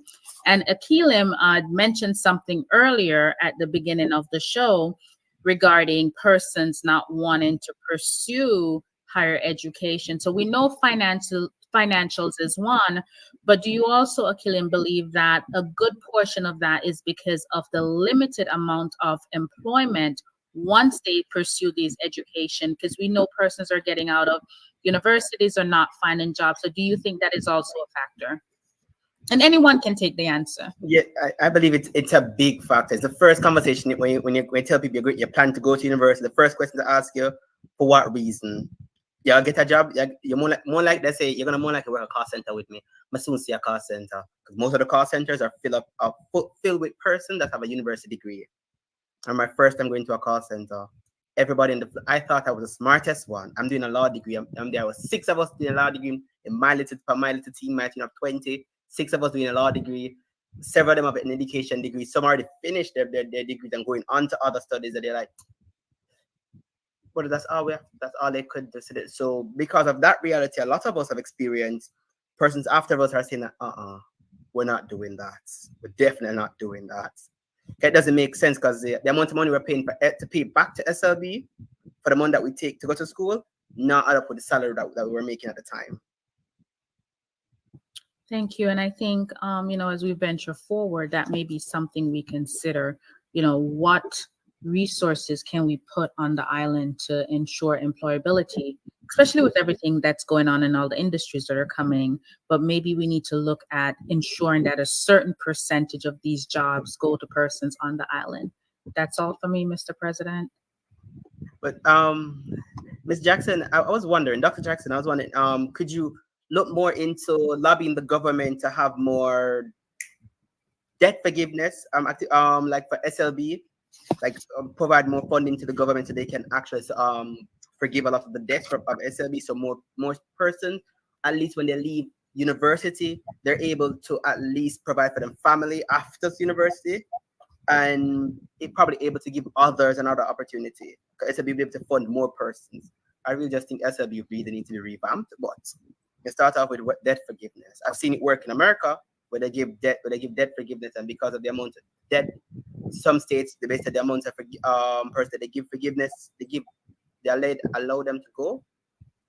They're able to generate more funding after that in that state, because the person gets to spend more money in the country on his children and get better. But I think SLB really needs to revamp. Lobby something makes SLB something like other countries like Finland has, and so on and so forth. And not even just on debt forgiveness, but subsidizing education as a whole. Yes. We have something over here which is FAFSA. It's income driven, but that may be something they could look at. But that money has to come from somewhere. So maybe this is a way to, one of the ideas I've thought about with brain drain is that these countries that are being drained, the countries that are taking these individual, that they provide resources to the country, and I looked at it from a healthcare perspective, but it can also apply to education. So America, say for example, America is recruiting our teachers. A portion of what is spent needs to go back to Jamaica so we can reinvest to grow more teachers or develop more teachers. So those are some ideas that we could look at. That's a system. I think China has that. When China export their persons, a part of the funding, because the government help you to leave, a part of the income you generate with the government, take a piece of it and use that to further build their country. We can do that. I think that's a good thing. But Dr. Ogilvy, we have... Mr. Rattigan will propose to our government and maybe they'll accept it. They can just propose it. But another thing though, Doc, we have a tax called the education tax, and I don't know who is advising the government, but the education tax should have been for education. But yet it goes into the consolidated fund, so the government can do whatever it wants to do with it. When you have a tax that is for specified for some function, we should not be having a deficit. That same money that you have in the education tax could assist in the loan forgiveness for many students who are up to neck in debt at student loan debt. Also, that same education tax can help to rehabilitate some schools. I remember I spoke to a colleague of mine in a certain school in St. Catherine that one school was awash with cash. Everything that they put on, fundraiser, everything, it just sell off.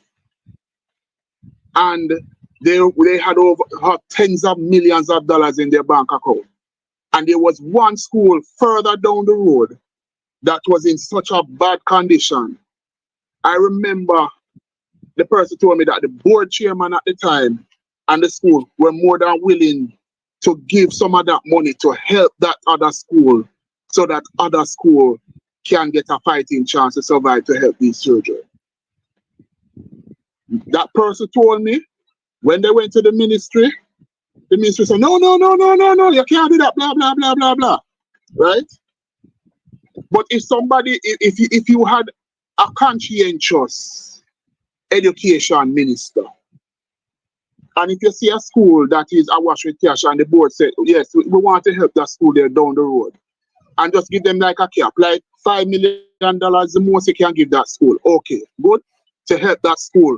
Because I was told, Chichi and him out the roof, and you tell me now, if the roof fall down on the people and picnic, I would suggest to every parent, if that ever happened to the picnic, go sue the government. Because that is negligence. That is negligence. If you call it and people don't understand, and I don't think many of these leaders, so-called servant leaders, don't understand the concept of being a minister of government. Under the Westminster system, who were our lawyers, judges, and ministers were men of the cloth. And when you're talking about minister, when you hear pastors that talk, I am minister this, minister that, you're out here to minister to the people, carrying out God's work, to serve the people, right? So as a minister of government, which is of not only colonial import, but of Westminster import, what you should have been doing instead of fattening up your pockets with a 300% increase, use some of that same money there to help poor people picnic. But you don't want to help poor people picnic because you want to fatten up yourself and fatten up your picnic them, so your picnic them can live life. Many of them politicians picnic no go to school right here in Jamaica, you know. Them send them off the abroad. You remember the debate with Andrew's son? Remember the debate with Andrew's son going to public school versus in private school? Remember the period when he was Minister of Education, and that was a conversation about around his child. The fact that we're even having a conversation if Andrew should send his child to public school versus going to high school, going to private school, is enough to tell you that even them don't really. He doesn't have confidence in our public education system. He was a Minister of Education. Exactly, he doesn't have confidence. But so you're in the position as a minister, and you can make the change, and yet you take your children out because you don't have confidence in the system.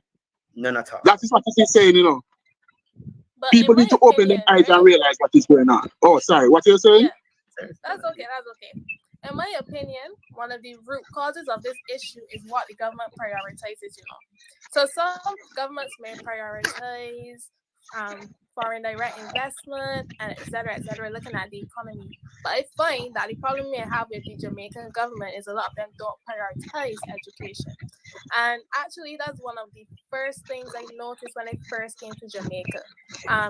It's within the culture, especially what persons will call uptown Jamaica.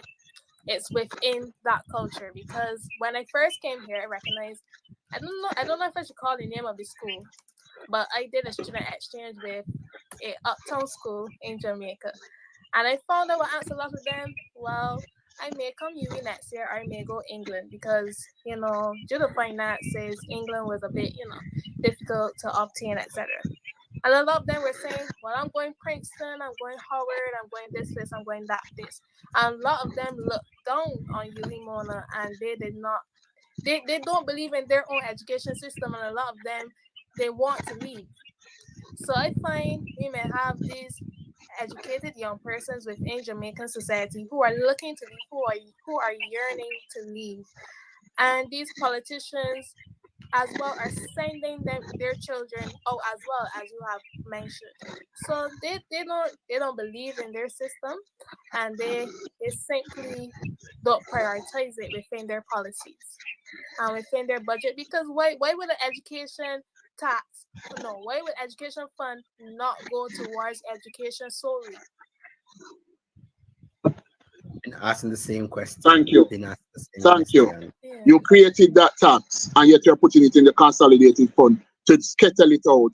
Let me just put it out. Just skettle out the education tax money than to spend it in education. Are the people and picnic. Poor people picnic too. And it's not just that, because government would tell you, like, the day before yesterday, but after the last week Saturday, the opposition spoke about the failing education system. As a response to it, I feel it was a response to it. The following 2 days later, the permanent secretary in the Ministry of Education, talk about money that she's signing off to school up to how much billion to give them access to internet and Microsoft Suite, etc., and they're not using it. Rather than do a research to see what exactly is the problem, she's cussing them out, saying that they're not using it. No, that wasn't the Minister of Education, my friend. That was the permanent secretary. And that was the very same question I asked, because when I spoke to my colleagues, so all of those suites were given.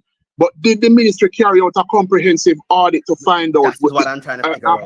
All the schools have proper internet connection? Because I can tell you a lot of schools in the deep rural Baccabush areas still having trouble getting internet access. So you cannot just get up and blame people without doing your comprehensive study through your regional offices, because we have 7 regions each run by a regional director. So the permanent secretary should instruct the chief education officer to say, okay, we need to do a comprehensive audit of this thing. Tell the regional directors tell the EOs, and they speak to the principals, get that information, carry that information to the ministry, send it all the way up to head office so the data can be scrutinized and say, okay, these schools here in this region don't have this, we need to do something about it. What are we going to do? We're going to have an aggressive relationship with our telecommunications company to do something. If we need to establish more towers, do that. If we have to put more fiber optic, do that. But if we can put more towers up and facilitate the internet connectivity, let us do that. But you cannot go on public platform and just cuss the teacher them, so man. If you don't have the concrete data, because if you don't have the concrete data in front of you to tell you this, you're just going to look like an ass. That is the problem. Oh God, you see the buffoonery is at an all-time high, you know. The buffoonery is at an all-time high. We have moved from COVID-19 to buffoonery 24. That's the new virus in this country. Buffoonery 2024. My God. Straight up. We need a vaccine. We need a vaccine because this is serious. This is serious. Same thing I said, Dervin. Same when the permanent secretary started talking, I'm like, so what caused this? Did you know? Like, have you done a research? I even went ahead to call my friend all the way in St. Elizabeth and say, hey, your school is saying that your school now use up the Microsoft suite down again. And she was able to tell me in the computers them didn't work out and they don't work, and this is happening, and the kids don't get access, and one heap of problem. I'm like, okay, I could see why you're having this much issue. I could see why she's not. And then the funny part is, the permanent secretary saying she spent this so much last year, much billions last year, and repeat the same amount this year for the same thing and getting the same result. As I said, Albert Einstein said, if I do the same thing over and over, expecting a different result, it's the height of madness. And they're all mad, clearly. Because she's complaining that last year she spent much billions, and then the following year to come, she spent the same amount of money to do the same thing, end up with the same result that she had last year and try again this year again. Which is the same problem. What I'm hearing is that we're looking for research to see what the issues are in the education system. That is correct. 2, a way to subsidize higher education. Right. Yes. Ensuring that we allocate the education funds to education. And also, not quite sure, we have a process here in the state, actually in the state of Florida. It's called Title I schools. So all schools get the same money, but then if you're a Title I school, you get more money in Title I schools. We also have a process by where certain schools, based on the grades that they get, have higher, get more money. So you're basically saying that we need to have a scaling system for our schools on how much they get based on the economic status of the community. Right. Yes. Right. Yes. That's the only way you do it good. That's the only way you can fund them equally. Because if you have a champion that is awash with cash, due to them have a very strong support system, a strong alumni, compared to a school in Denham Town, which doesn't have that strong backative. This is how equity comes into play. So since your Campion get a $25 million plus alumni backing, we just want to say Campion, we're going to take off a $10 million and give Denham Town because they need it. It's about equity here. Equity. Yes, exactly. Equity in the system. Equity right? funding of the school. So since you have the 25, we're going to take a $10 million pump into Denham Town because the poor people them need it. Because some of that 10 million could be used for breakfast program to help the people them, right? Also to get the necessary, like the little centrum for kids, because many of them where they are, they are not getting the proper, the right amount of vitamins and mineral. So when they get the food, they eat the centrum for kids and things, and you understand, help them to get a fighting chance to reach their full potential, like those at the Campions, the KCs, the JCs, the Calabars, etc. We have to deal with equity in the system. But we are not having equity because of our colonialistic level of thinking. And I remember one time the ministry wanted to zone schools, and they would get a serious political backlash because if my picnic pass for Campion, but Campion they 20 miles, you have to send your picnic to Campion because Campion are the school, because the school are poppy in. Nah, cut it because blah blah blah blah. You understand? Because of our colonial thinking. No, the colonial thinking. Calling school, failing school. How the hell can you call? Our prime minister called schools failing school. Yes. And it's failing because you're not doing your part. Literally, and why would you call school failing school? The question I would have asked him. Mr. Prime Minister, why would you call the school a failing school?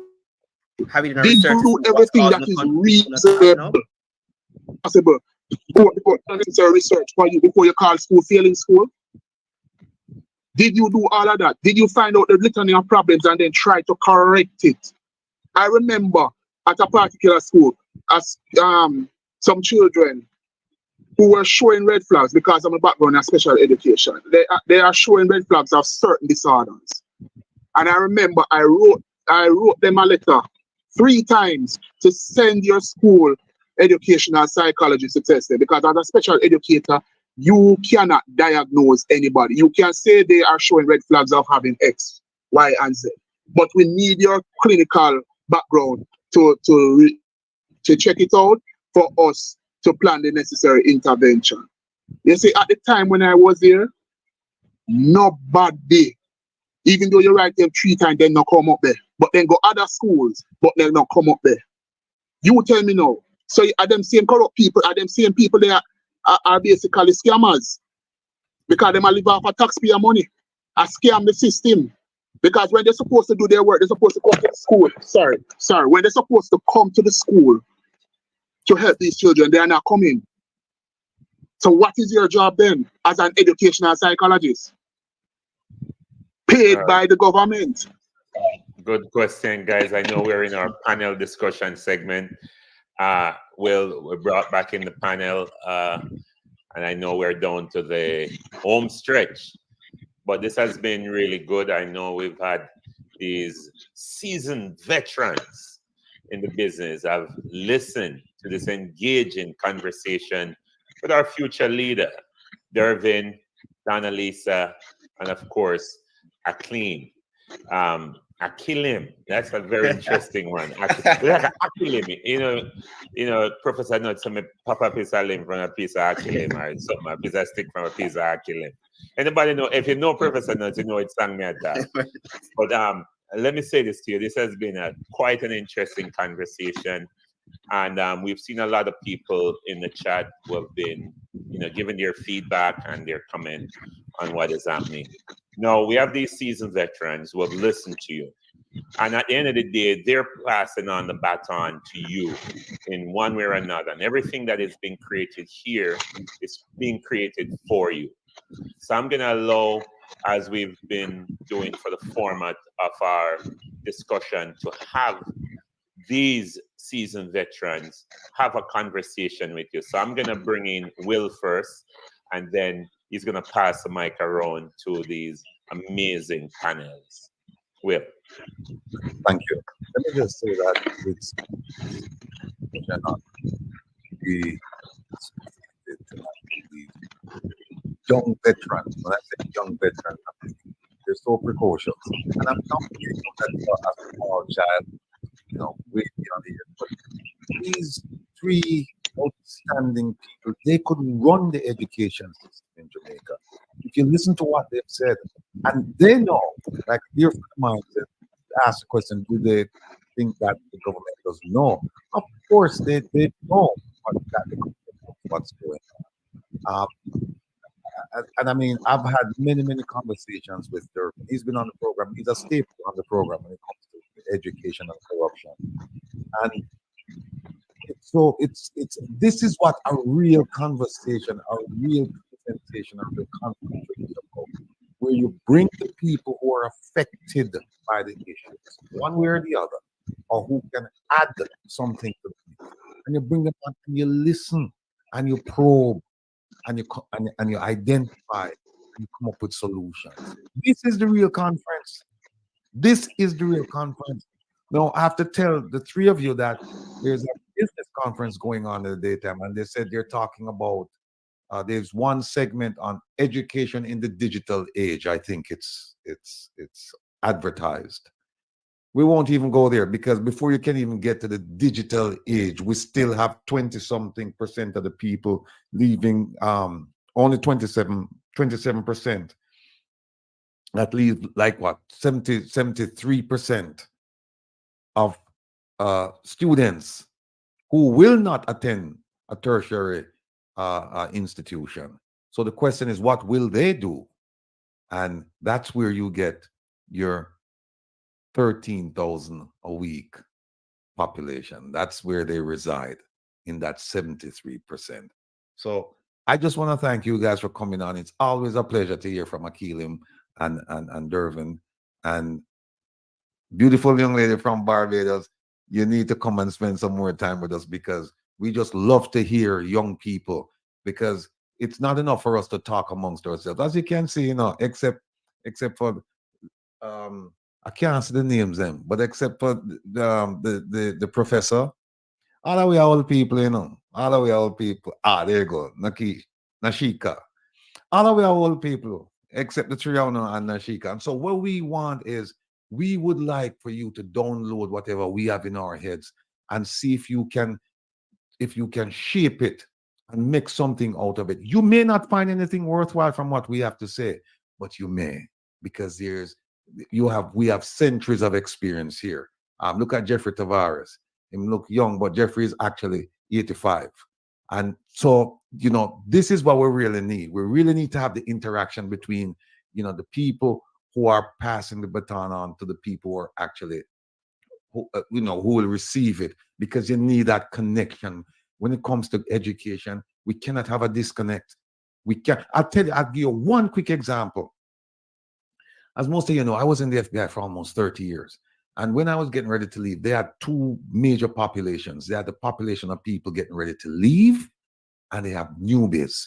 They had very few, not enough people in between with experience. So you know what they did? They said, all right, you know what?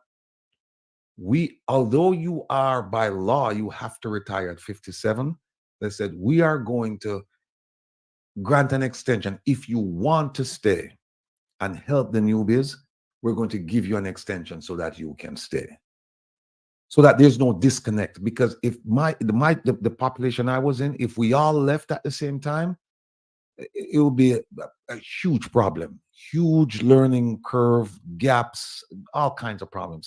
So that's why we don't want to see this. We would like to pass on the baton to you, and while we're doing it, we share some of our experience with you. And then you take it, you shape it, you mold it, you do whatever you think is best for the society. Because at the end of the day, it belongs to you. We're saying it's your turn now, right?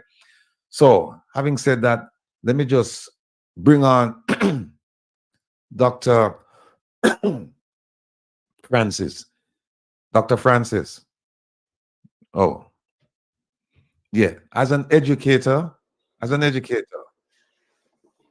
what guidance can you provide for 3 outstanding students? Well, I've listened to them and they sound pretty good to me. I've listened to 2 before, and the young lady from Barbados, I welcome her here. Been to Barbados, nice place, and they seem to have it together on the beaches, at least one of the ways I know. But I want to say to the young people, keep on doing what you're doing. Dervin, really and truly, you hold no punches, really. And Akeelim, I don't know what he was alluding to, Akeelim. Akeelim or what, I don't know, but you killed it. So I want to say that. Young lady, you did a great job. You know, young people, especially ladies, should follow your lead. And I just want to say that I'm really impressed by what you have done. Not many people would be brave enough, would be able enough to say what you have said. And it's obvious you've learned a lot from research and your own experiences, which is what I would love to hear about. And I look forward to, hopefully they'll apply, because I just listened to some stuff that they had at the conference today, and I've never heard so much BS, and that does not mean B and S, you know, in my life, from people who should know better. You guys are way beyond that. You speak the truth, and please speak it ever, cost it what it will. And that's what you're living by, and help your fellow students. The idea that you want to share what is there and not for it to be kept and diverted into places that we do not want to is amazing. You're really true Jamaicans. That's the Jamaicans I know. Thank you very much for the opportunity. Yes. We're joined by Jamaican Carlos. Fortunately, he was indisposed, but he managed to join us. Better late than never. But Carlos, he told me that he was listening to the conversation. He just couldn't join us, but he's here with us now. Please give us the benefit of your experience as far as these young people getting ready to take the world, because the world is their oyster, as they would say. Give them some advice, please. Good evening, everyone. Good evening, viewers and listeners and people out there in the land. Now, these guys are here, but I tell you guys, I am so happy to hear young people. I always talk about young people, you know, because you guys have to pick up this baton. We all, like Ratigan said, the youngest one here is Dr. Francis. So, thanks to you guys coming out. By listening to you guys, get some understand here tonight. It's like, I'm not a licensed therapist or anything, but sometimes I give people advice in a guidance. And when people tell me about their problem, it's like a person would go to a therapist. Everybody, if anybody's a doctor here, a therapist, a person would sit down in the couch with a therapist and have these problems. They know their problem. Every person who sit down in the couch before a therapist, they know their problems, because the therapist would allow them to speak. And if you listen to them, when I listen to people, I hear the problem. They know their problem. The only thing, they just need a little guidance to go to push on through the journey. These youths right here, they know the problem. They know the issues. They just need funding. What I'm hearing right now is lack of funding in education. And when I hear them talk about it, my skin crawl when I think about the $1.7 trillion that has been gone missing from education, health, and the OPM. I'm wondering what those billions of dollars would have done to education and these young people. You hear the cry. You hear them. It's like a person who go to a therapist. They know their problem. They allow them to speak, and they will tell you their problem. They know their problem. They just need a solution or a guidance. Young people know exactly what to do. Never advice for you young people. Please, don't be like me and my friend when we are grow up and we at the bus stop hang out. They got school and come in. We don't love politician boy, man. Make them boy they go. We don't know with politics. Don't ever get that in your head. Get into politics. You don't have to run for nothing if you don't want to run to. Be interested in that area. That's our problem as Jamaicans. Even when I was growing up, even when I got specs and I graduate, hang out at bus stop with my friend them. None of we not in enough politics. We will show up at election time when a politician show up to take off money off of him. And them a food mentality. You know what I'm talking about? That's not good enough. Don't get into that. Get into politics, because Politics is what took us here. Politics is what gonna take us out of here. Don't listen to nobody. You have to pay attention to politics and know how your country are run. So I'm glad to hear you attack. I realize that you don't know the problem already. You guys just need like a person who sit before a doctor. Just let them talk.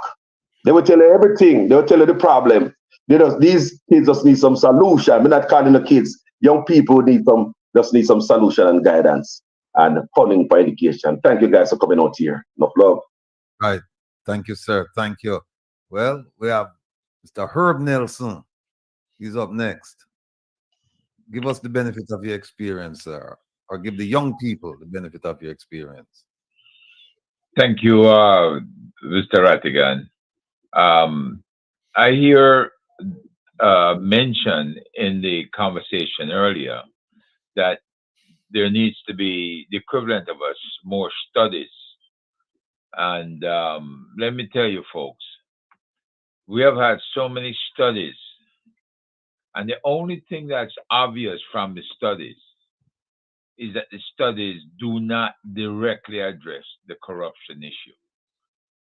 For a very long time, since Member of Parliament Holness gave away contracts to a partner and to a firm that he has interest in and his wife has interest in, that started around 2007, maybe earlier, and it's continued till now, right?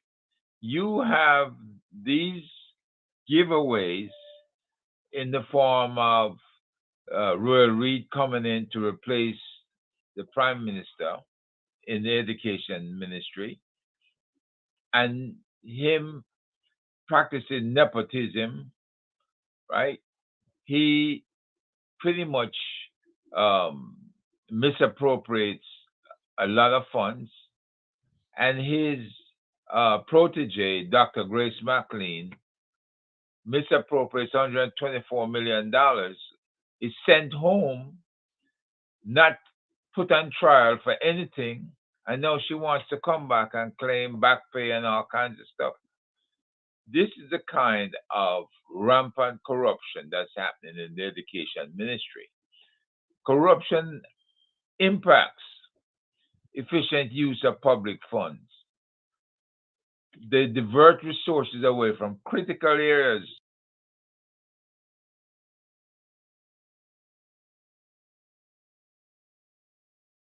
of education, right?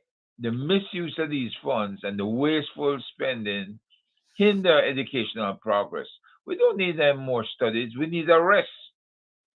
We need for people to be arrested, tried, and put in jail down at General Penitentiary, and send a clear message to stop messing with the kids' money. You know, another study is not going to cut it.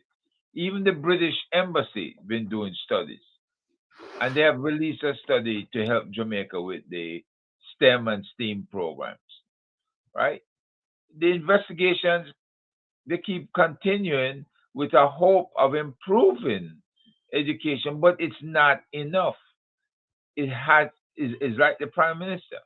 3 years, no satisfactory statutory declaration. It's time to put him on trial. It's time to send him to GP. You don't send anybody to GP. The minister in MSET, same problem. Ministry of Science, Energy, and Technology, the first rip-offs occurred on his watch, right? Petrojam, 8 million barrels of oil missing. Monies from the Venezuelan Petrocaribe missing. And then it just goes on and on. It's one hit after another. It's become sickening, folks. We no longer need investigation. I haven't answered me. How come you answer now? Yeah, but you could have sent a damn text. Doc, you need to mute. Yeah, I didn't hear much talking about when they say education and loan forgiveness in Jamaica. You have the Edu Aid Jamaica Limited.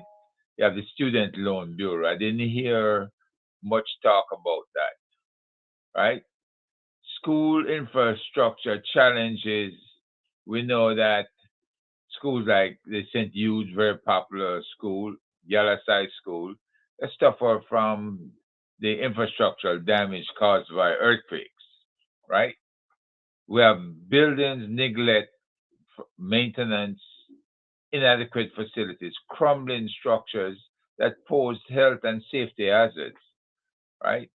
And then there's a Patterson report on education transformation, highlighted issues including ineffective schools and performance gaps between public and private schools, right? We have quite a few studies out there, and we need to bring them all together in focus, and we need to do prosecutions. I mean, no more this, we send them home to sit down and wait. 'Cause that's what is happening now with it happened with Dr. McLean, and it's happened with Royal Reed, right? And the very man who first misappropriate and send contracts to his buddies is Prime Minister. So what do you expect? You cannot have the rot that starts with the head and hope that that head is going to do something about the rot that he created below him, right? Things have to change. And a good sign was the last elections where we saw the change happen with the corporate area changeover in governance. Now let's hope that when the Integrity Commission gives them that training, that they all sign the training pledge, and that they will go ahead and just start the prosecutions rolling. We need prosecutions. We don't need more studies. I appreciate it. And folks, I enjoyed your presentations immensely. And those in the audience, you had some very good comments as well. So thank you for having us. All right. Mr. Jeffrey, we're pressed for time here. Mr. Jeffrey Tavares. Yes, sir. Good evening once more, ladies and gentle people. It's a breath of fresh air when you have young people can come on and speak to us, the older folks, although we're at against 85. It's good to sit down and listen to young people speak to us, because at the end of the day, they're going to go back in the history archive and say, a Wilfred Radigan and a Herb Nelson Jr. was in a panel, and some young people came on and speak about education. Our education system in our country has gone to the dogs. And when you have a minister of education who can't tell the nation why our teachers are leaving education institution, or when you have a minister of education, when you call her to tell her that a teacher at the Statius Golden High School has been sexually assaulted by an ex-teacher, and all I can hear from her, I'll call you back. She never call you back. When you have a minister of education, you can call and say, hey, there is a janitor at the Statius Golden High School who is sexually assaulting 3 girls, and nothing has been done about it. It shows you that our education system in our country is not up to par. But I can say this tonight, by listening to these 3 young people here, Jamaica is in good hands. If we all should go home tomorrow morning to our maker, we can rest assured that these young people has Jamaica's interest at heart. When you hear them say that they'll never leave the country, they'll stand up and fight for this piece of rock of ours. And I end by saying that the change that we seek as a nation will never come from the political parties in this country. The fundamental change that we seek as Jamaicans have to come from us. And when you have young people standing up in our country, I lift my hat to you all. Thank you for coming on. A bit of fresh air this evening. Mr. Rattigan, Mr. President. Thank you. Dr. Nashika, I don't see her. Okay, there she is. I am still here. I want to echo that I am so pleased with these young men and this young lady. It gives me great joy to know that we do have a beacon of hope on the island. So thank you very much for what you do. Continue to do it, and we'll continue to support you. Thank you so much. Back to you, Mr. President. All right. Thank you, Dr. Nashika. We got a caller on the line. Carla, go ahead. You're live with the team. A pleasant good evening to everyone, to all the panelists, and of course, the leaders of this wonderful conference. I am elated, I'm overjoyed, and I'm extremely pleased. This has given me hope again to say that Jamaica will turn, Jamaica will come back. The trajectory looks good. I'm so enamored with the panel, with the young lady from, bear with me, my eyes, them can't see so good, but the young lady from Barbados, Akeelim, and of course, Dervin. They really hit the nail on the head, and they speak to what the issues are at the end of the day as it pertains to education. And I just want to say, keep it going. Keep it going. Keep on beating your drums, because you know what eventually become annoying to those who are listening, and they'll turn and get your attention, and then we'll tell you what is it you want us to do. Because I will also advise you that they are in the comment section and they are listening, and they're taking away substantive stuff from here to go back to see how they can implement it and then take credit for it. But don't stop doing what you're doing. And I also want to say that this is the People's Conference. Good evening, ladies and gentlemen. Thank you, Carla. Appreciate you. And ladies and gentlemen, the lines are open. Hold on, Carlos. The lines are open. And the numbers scrolling in the ticker below in the lower third. 757-655-3377. That's 757-655-3377. Carlos, go ahead. You had a thought.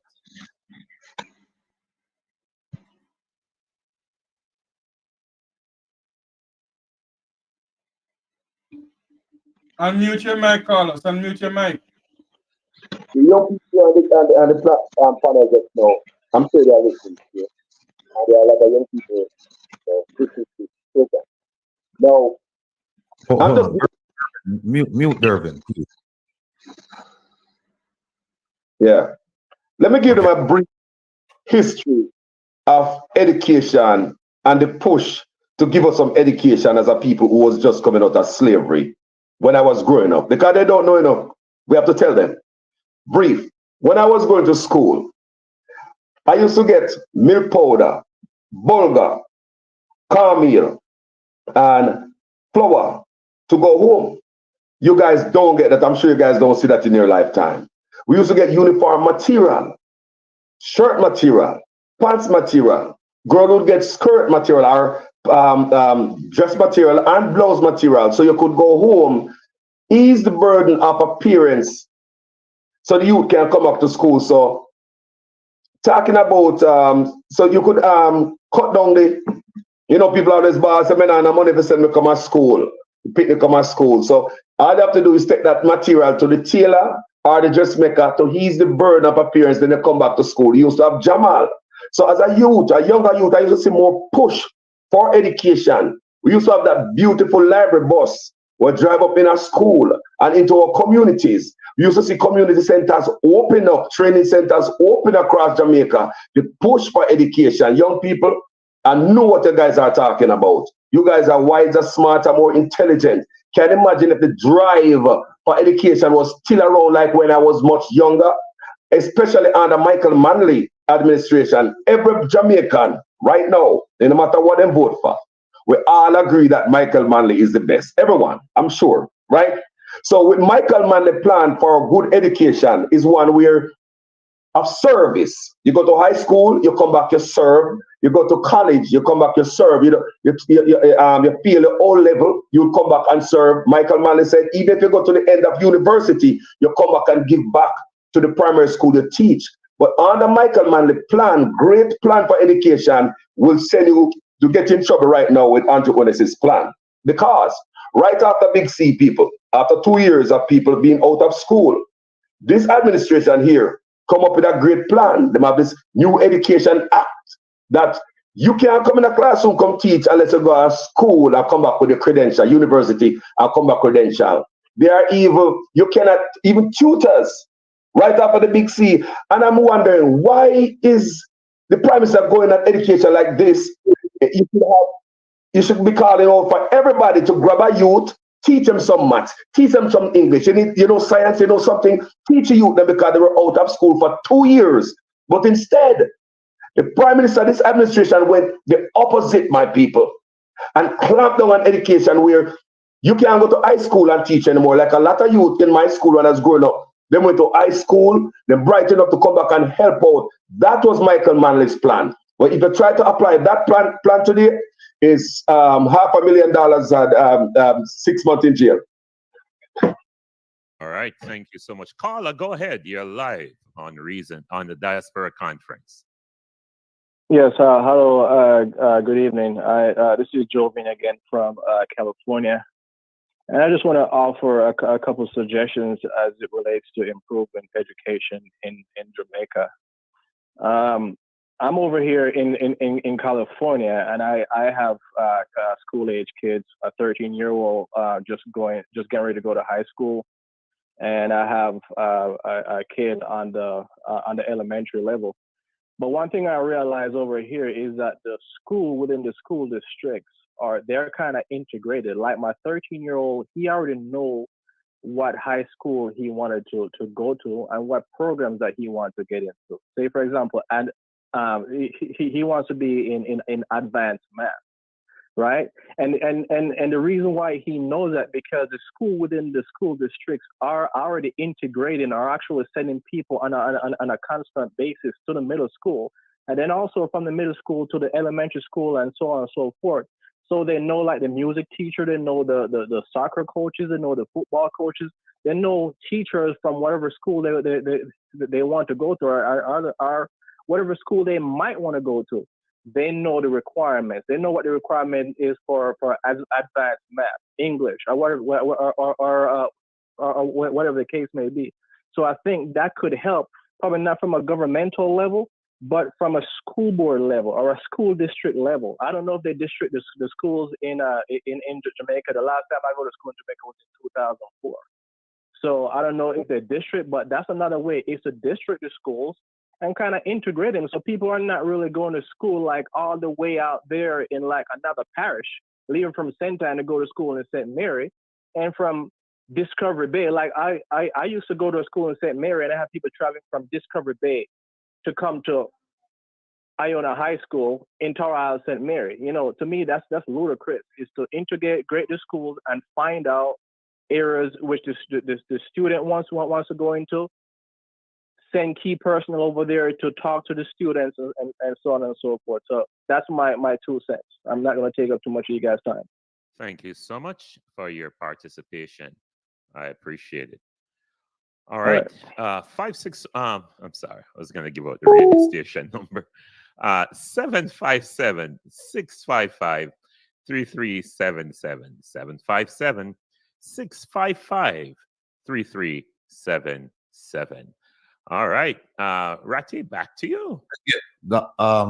Prezi, somebody just reminded me, you might want to do a little bit on the fundraising side while we're here. Absolutely. And I see some calls are coming in from Jamaica. The only problem is, and I don't know why, the calls are coming in and I only see after we miss the calls, but it might be the gentleman calling back again. Hold on, I see what causes the. All right, yeah, it's off. Do not disturb is off, but for some reason, it's going to voicemail, and I see several calls from Jamaica. But while we're getting that resolved. We certainly want everyone to remember that we need your participation. Please head on over to the OJLDF website. It's the easiest way to see where the information is. Caller, please hold the line. It's the easiest way to see where the information is as it relates to supporting what we're doing. The One Jamaica Legal Defense Fund is the fund that we use to fight corrupt politicians. And we have a lot of expense because filing a lawsuit is not cheap. And there is a lot of different moving parts and people who are doing various things to get accountability to these crooks. So we need your support. You know, when I was in DC, you know, a man come up to me and give me $100 and say, yo, we have the money, you know, every week we come on a program and keep program and even ask the money. I said, see $100, man. And he had me $100 cash and was like, put this towards the fund. And he's like, you need to ask people have the money I want to give. And I true. And then I say, you know what? We should never deny people the opportunity to give if they want to give. And I know better than that. And it's absolutely, you know, true that we need to focus on giving. And we want the people to have an opportunity to give. So please head on over to the ojldf.net website and please go over there and give something. For those of you who are a little bit sophisticated like myself here and love to give electronically, please use the QR code. It's right up in the upper right-hand corner of the screen. It's a Cash App. If you have the Cash App on your phone, all you have to do is scan that, and then you will be good to go. Carla, thank you for your patience. You're live on the program. Go ahead. Yes, I just want to say it is so good to see young people advocating for their country in educational, upliftment. It's so good. Thank you. All right, we appreciate your input and your participation. And for the rest of you who've been calling in, we are open. 757 is the number. Let me get that number again. I tell you, 757 655 3377. 757 655 3377. So please use the QR code in the upper right-hand corner of the screen. Head on over to the ojldf.net website, please. We're looking forward for your contribution. And as Will said, we don't want to deny people the opportunity because it's important. And I know you want to participate and help us. And we got some big things coming up because we have some people we're about to take down. And let me say this, because I know with 100% certainty that no phone I watch. I'm not afraid of no. You know that. We're not afraid of no. And let me tell you this. You see, the most you can do is try and throw mud. The most you can do is run off your mouth, because guess what happened? To you, say you sit down on a seat of power and you feel safe. But let me tell you this. We don't have to come at you with any salacious material. We don't have to come at you with any kind of negative energy. All we are come to you is with the people's opinion, and we're coming to you with truth, and we're going to hold you accountable. So the matter feel say, yeah, get away with anything. You know what them say? Time longer than rope. You know, right here always say, all we have is time. All we have is time. So bring it on. I'm sorry, I don't know why every time these Jamaican number come in, the phone is not ringing and I can't call you guys back. So I want to apologize for that. We're going next week or sometime we're going to get a WhatsApp number, so it's a little bit different. But for some reason, every time a Jamaican number come in, it just does not. I just see when you miss it. And several Jamaican numbers have called in. So I want to apologize to all of you who are calling in. But yes, please head on over to the website and give us a donation. Ratty, back to you. Yeah, let me just remind everyone, or inform and remind people that tomorrow on the People's Conference, the topic will be national security and also constitutional reform. The national security piece will be presented by a researcher, a professor from UA, Professor Anthony Clayton, who's done tremendous work, lots of work for Jamaican governments, and I say governments plural, in the area of crime prevention. And the constitutional reform segment will be provided by, presented by none other than Isat Buchanan. I think he's had, he's been very, very busy. And so we're privileged to have him tomorrow night. I think he just finished up the Vibes Cartel trial today. But he'll be with us tomorrow night to talk about constitutional reform. So all the questions, all the issues, all the concerns you have about the Constitution, you can raise them tomorrow. And not just the reform. You can talk about the fundamental rights and freedom section. I think it's section 3.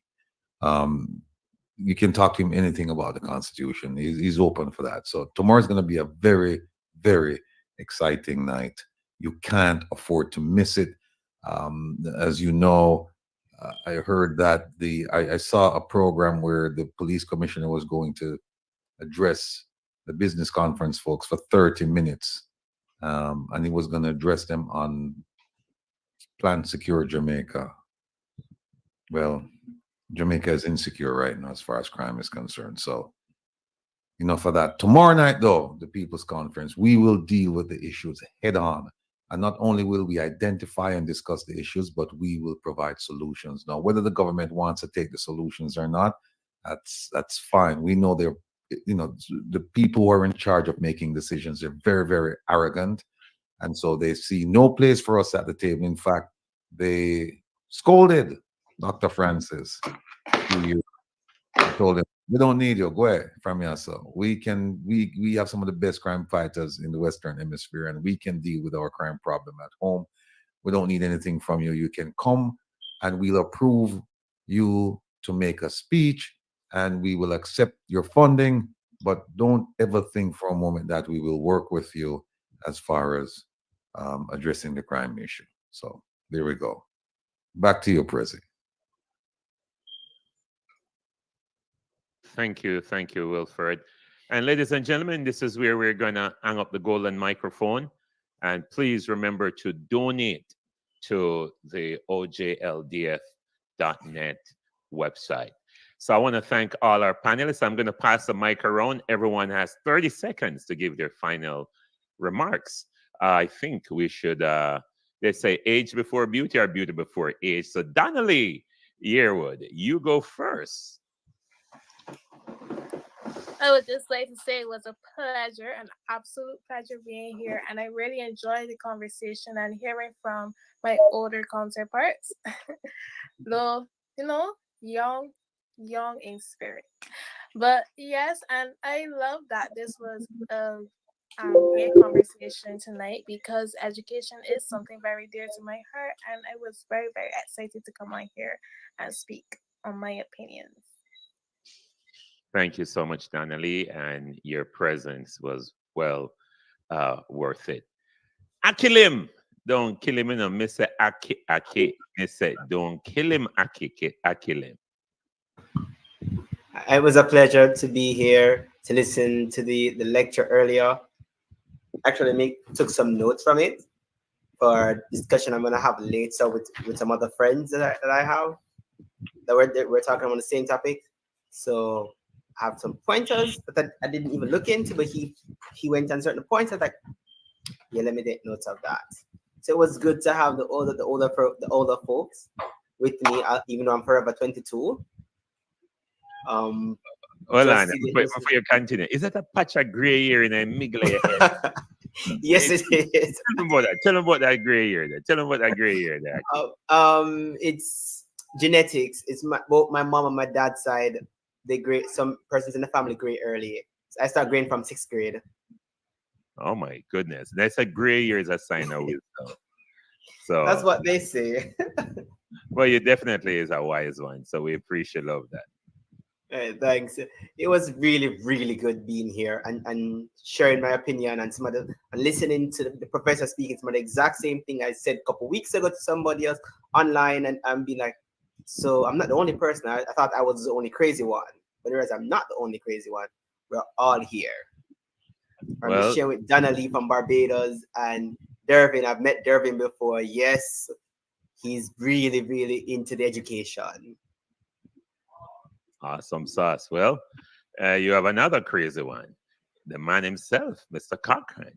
How are you, sir? Final thoughts. Unmute.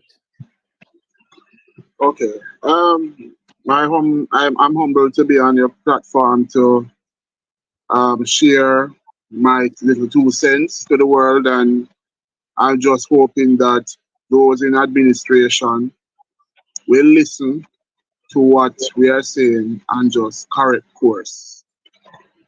We have to correct it. It has to be corrected. If not, we are going down into a cesspool drain of nothingness and utter buffoonery. That's all I will say on this matter tonight. All right, that's all you will say on this matter tonight. All right, moving all the way from the top. He loves Jamaican, so even his name is Jamaica. Your 30 seconds, Carlos. Please unmute, my brother. I just wish you get in life. You know, as a thought, they're gonna be there. These people are like we talk all the time on my platform. A future MPs and prime ministers and soldier and police, doctor, lawyer, judge, you know, nurse and doctor, father and mother. You know what I mean? I say, so I wish you guys the best in all the endeavor. All I'm just saying, what I said earlier, what I see here is funding up our education. I'm just going to be honest with young people, because if based on where we're coming from with Michael Manley, and I showed you a while ago, Michael Manley even give you food to make sure saying have the excuse not to come to school. Even help with you, school lunch. And I know he put a Nutri program. That the people is going down. So and my thing, I believe we need to start cook at school again, because some of the best meal you ever get for the whole day are the school meal. They need to push more funding in education and take this thing serious. Listen to the young people. That's all I have to say now. Thank you so much, Carlos. I appreciate your input. Ladies and gentlemen, Mr. Jeffrey Tavares. You mean the 85-year-old Jeffrey Tavares that William spoke about? I just want to say it's been a pleasure being on this platform here tonight. And the young people who came on, as I said before, gave me hope. But I want to leave the platform tonight with something that we're not divided as our politics suggested. We're one nation, and we can become the change that we seek in this country. And we as a people must stand up. We must remember that we're not PNP or JLP, we are Jamaicans. And our nation is crying out from within. And the hope that we have for this country is we the people. I'm not comparing the American Constitution with Jamaican Constitution, but in the American Constitution, it speaks about we the people. And we the people must demand accountability. And we the people must demand a government of the people, for the people, and by the people. Not a government of the favorite few, but a government that can stand up and speak to us with respect. We need a prime minister who don't walk out of the Parliament of Jamaica and believe that he walks out of the People's National Party. The entire government walk out of the Jamaican people. And that is to show the level of respect they have for us. So as we leave this platform tonight, I leave this platform with the hope that this country will one day be the country where we can live, work, and raise family. We leave this platform tonight knowing that we are Jamaicans and we will continue to fight for this piece of rock of ours. May God bless you and may God bless Jamaica land we love. Thank you. Thank you so much, Jeffrey. Ladies and gentlemen, Dr. Nashika Jackson. I always forget her, like when we're on the radio, you know, everybody get a chance, but she gets one we call the big ups and the bun out. I'm not sure if she have any big ups or any bun out tonight, but Dr. Jackson, over to you. So the Sustainable Development Goal has, one of the goal is a quality education with the United Nations. And this is something that Jamaica has attested to being a part of. Currently, we are not on track to meeting that 2030 goal. As we all know, education is a way to break poverty. Without investing or properly invested in our education system, we are bound to be a nation in poverty. So we need to address this. We need to listen to each other. Some of the suggestions that came out of today's People's Conference, our politician needs to look at, even if they won't give us credit for it, but at least attempt to implement some of the strategies discussed tonight. Thank you so much for allowing me this opportunity. Thank you so much for participating. Ladies and gentlemen, over to the intelligent analyst, the one and only Herb Nelson. Yeah. Thank you, Mr. President, and thank you to our esteemed student guests tonight. You have certainly enlightened all of us with your backgrounds and with your information and your analysis.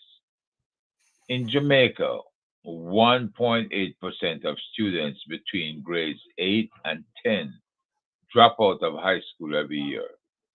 The figure that says even higher in Western Jamaica, where lotto scamming is prevalent, reaching 3%. Beyond poverty, other reasons for dropping out include teenage pregnancies, weak parental support, bullying, limited job prospects, uninterest in teaching methods, and the lure of other activities, which includes criminal get-rich-quick schemes. Efforts to address these challenges must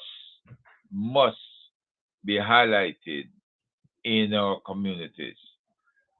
I know you have CDC and you have other organizations operating in the communities, but all of these organizations must come together under one umbrella, which most likely is the CDC, to address our at-risk youth and to give direct support to them with the different programs that I know is being paid for by USAID or Canadian Aid or UK Aid, the Heart NSTA Trust for youth training, the National Youth Service Corps, and so many programs that are available.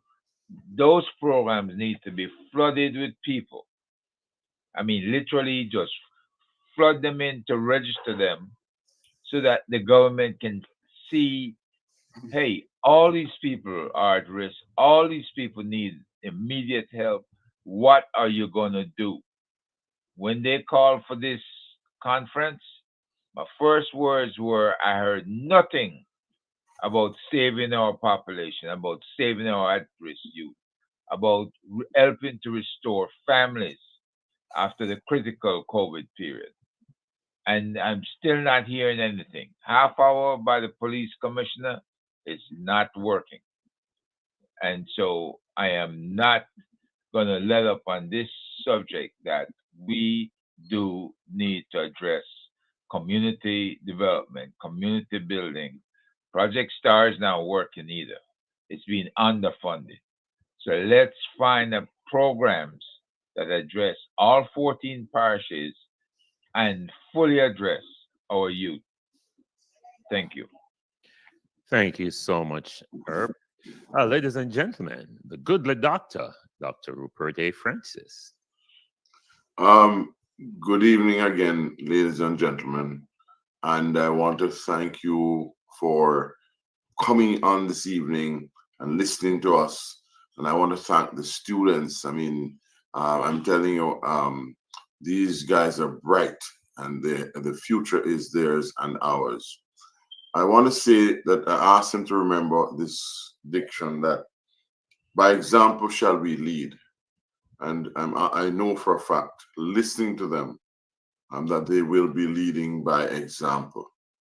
Yes, enough respect to them and everybody else. I want to remind the Mr. President that we're on the radio together as well. Myself, himself, and Dr. Nikisha. He keeps on forgetting that. So hopefully he'll not forget that in the future. And I'm not necessarily the oldest man, just the cutest on the platform at the moment. But I want to thank you very much for the opportunity. And I want to share, thank you. Look forward to hear. Listen to me. Listen to what they said today. You are going to be amused and amazed what these people said about crime today. You're just gonna, so tomorrow will be a great evening. Thank you very much for the opportunity. We look forward to being together again and to talking more about what is going to make our country the country we want it to be. Thank you very much. All right. Thank you, Dr. Rupert. Yes, and I do stand corrected. This is the goodly doctor, Dr. Rupert. And all three of us up here in the top corner are on Super Jams Radio 103.7 and 99.5 HD2 FM. All right. So big up to all the Super Jams listeners who are joining us. And for those of you who will see this in the future, but ladies and gentlemen, our fearless leader will have his final word, Mr. Wilfred.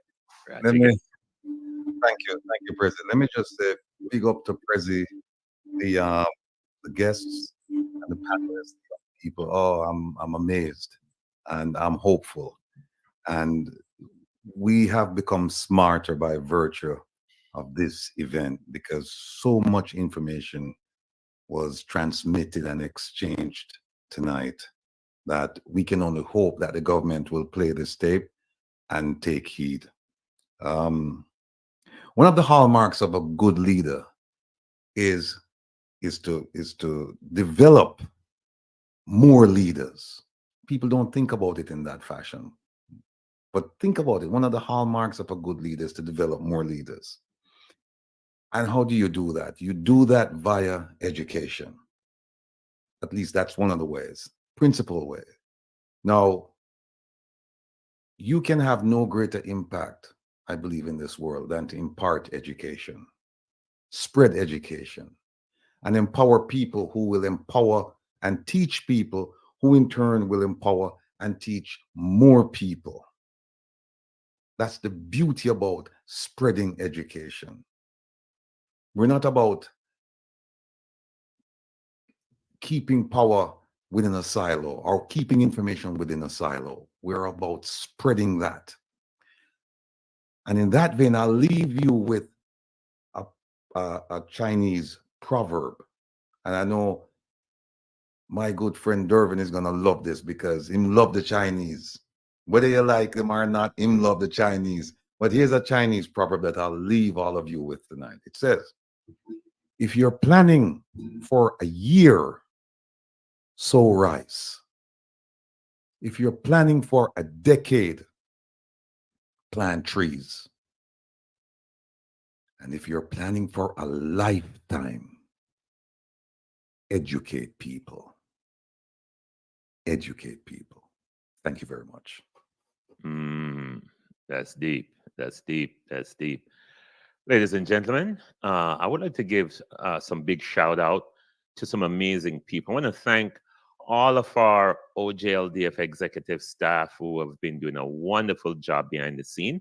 Two of them tonight have decided to become our chat administrator just to make sure tonight is their night on the task. But I want to big up some people. I want to start out by bigging up our de facto leader, Marva. Marva, big up herself. Omar, big up herself. Opal, big up herself. I want to also big up the two Janets. Janet from England and a Janet from the States. So DePass and Bennett, big up yourself. Also want to big up B, Rosie, and everyone else who volunteer with our groups. And for those of you who came to me in New York and said, Mr. President, you know, say I'm a volunteer and nobody will call me. Well, don't worry. The team will. We give them a couple of days. We never try to pressure them. Give them a couple of days to kind of recoup after the trip from Saturday. But also, they've been working on some amazing research about the water system in Jamaica. And they have done a tremendous amount of research. And you'll be hearing more from them and the work they have been doing as it relates to water and Jamaica. And ladies and gentlemen, when I say this group is phenomenal, so we're talking about aquifers in Jamaica, like the Ligoni Basin Aquifer, the Rio Cobre Basin Aquifer, the Marta Bray Aquifer, the Great River Aquifer, the Rio Bueno White River Aquifer, the Blue Mountain South Aquifer. And we're talking about rivers like Black River, Rio Mino, Marta Bray, Rio Cobre, White River, and the Great River, Yalas River, etc., Wagwata, and many others. So there's some great, interesting research they have been doing and presenting it, and we will find a creative way to present these during our conference because there is so much out there that this team is doing. And you're going to hear, because when we talk about surface water and underground water system in Jamaica, Jamaica has enough water. We're talking about trillions of gallons of water the country is pushing out, just pushing out.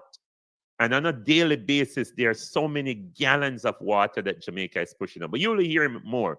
But that's passionate to me. I'm very passionate about that. And this week is going to be great. But tomorrow is a time we're going to focus on crime and crime intelligence. Again, my name is Lincoln Lewis, a.k.a. Mr. President. I'd like to take this opportunity to thank you and all of you for participating. As we close today, if you would be so kind, please bow your heads as we say a word of prayer. Father, we thank you for tonight. We ask you as we close that you will bless us. Bless Jamaica, our land we love. Bless all our people. Bless the administration that is in power. Bless the opposition. Bless all the leaders, the police officers, the civil servants, and everyone who work. Father, we may have political differences and ideologies, but I do know that by your will, you will bring forth the thing that will be the best possible outcome or lead to the best possible outcome for your people. Help us as we advance towards an equitable, just, and a really corruption-free society. That is the kind of society that's the ideal society which you want. And in our ideal Jamaican society, where we will love and respect each other, and we will have a corrupt-free and a wonderful and a loving place to call home. Help us as we advance these ideals, and I pray that you will bring it to pass. Bless the rest of the days that we have for this conference. We tell you thanks. In Jesus' name. We all say, amen. Thank you again. Have a wonderful evening. And to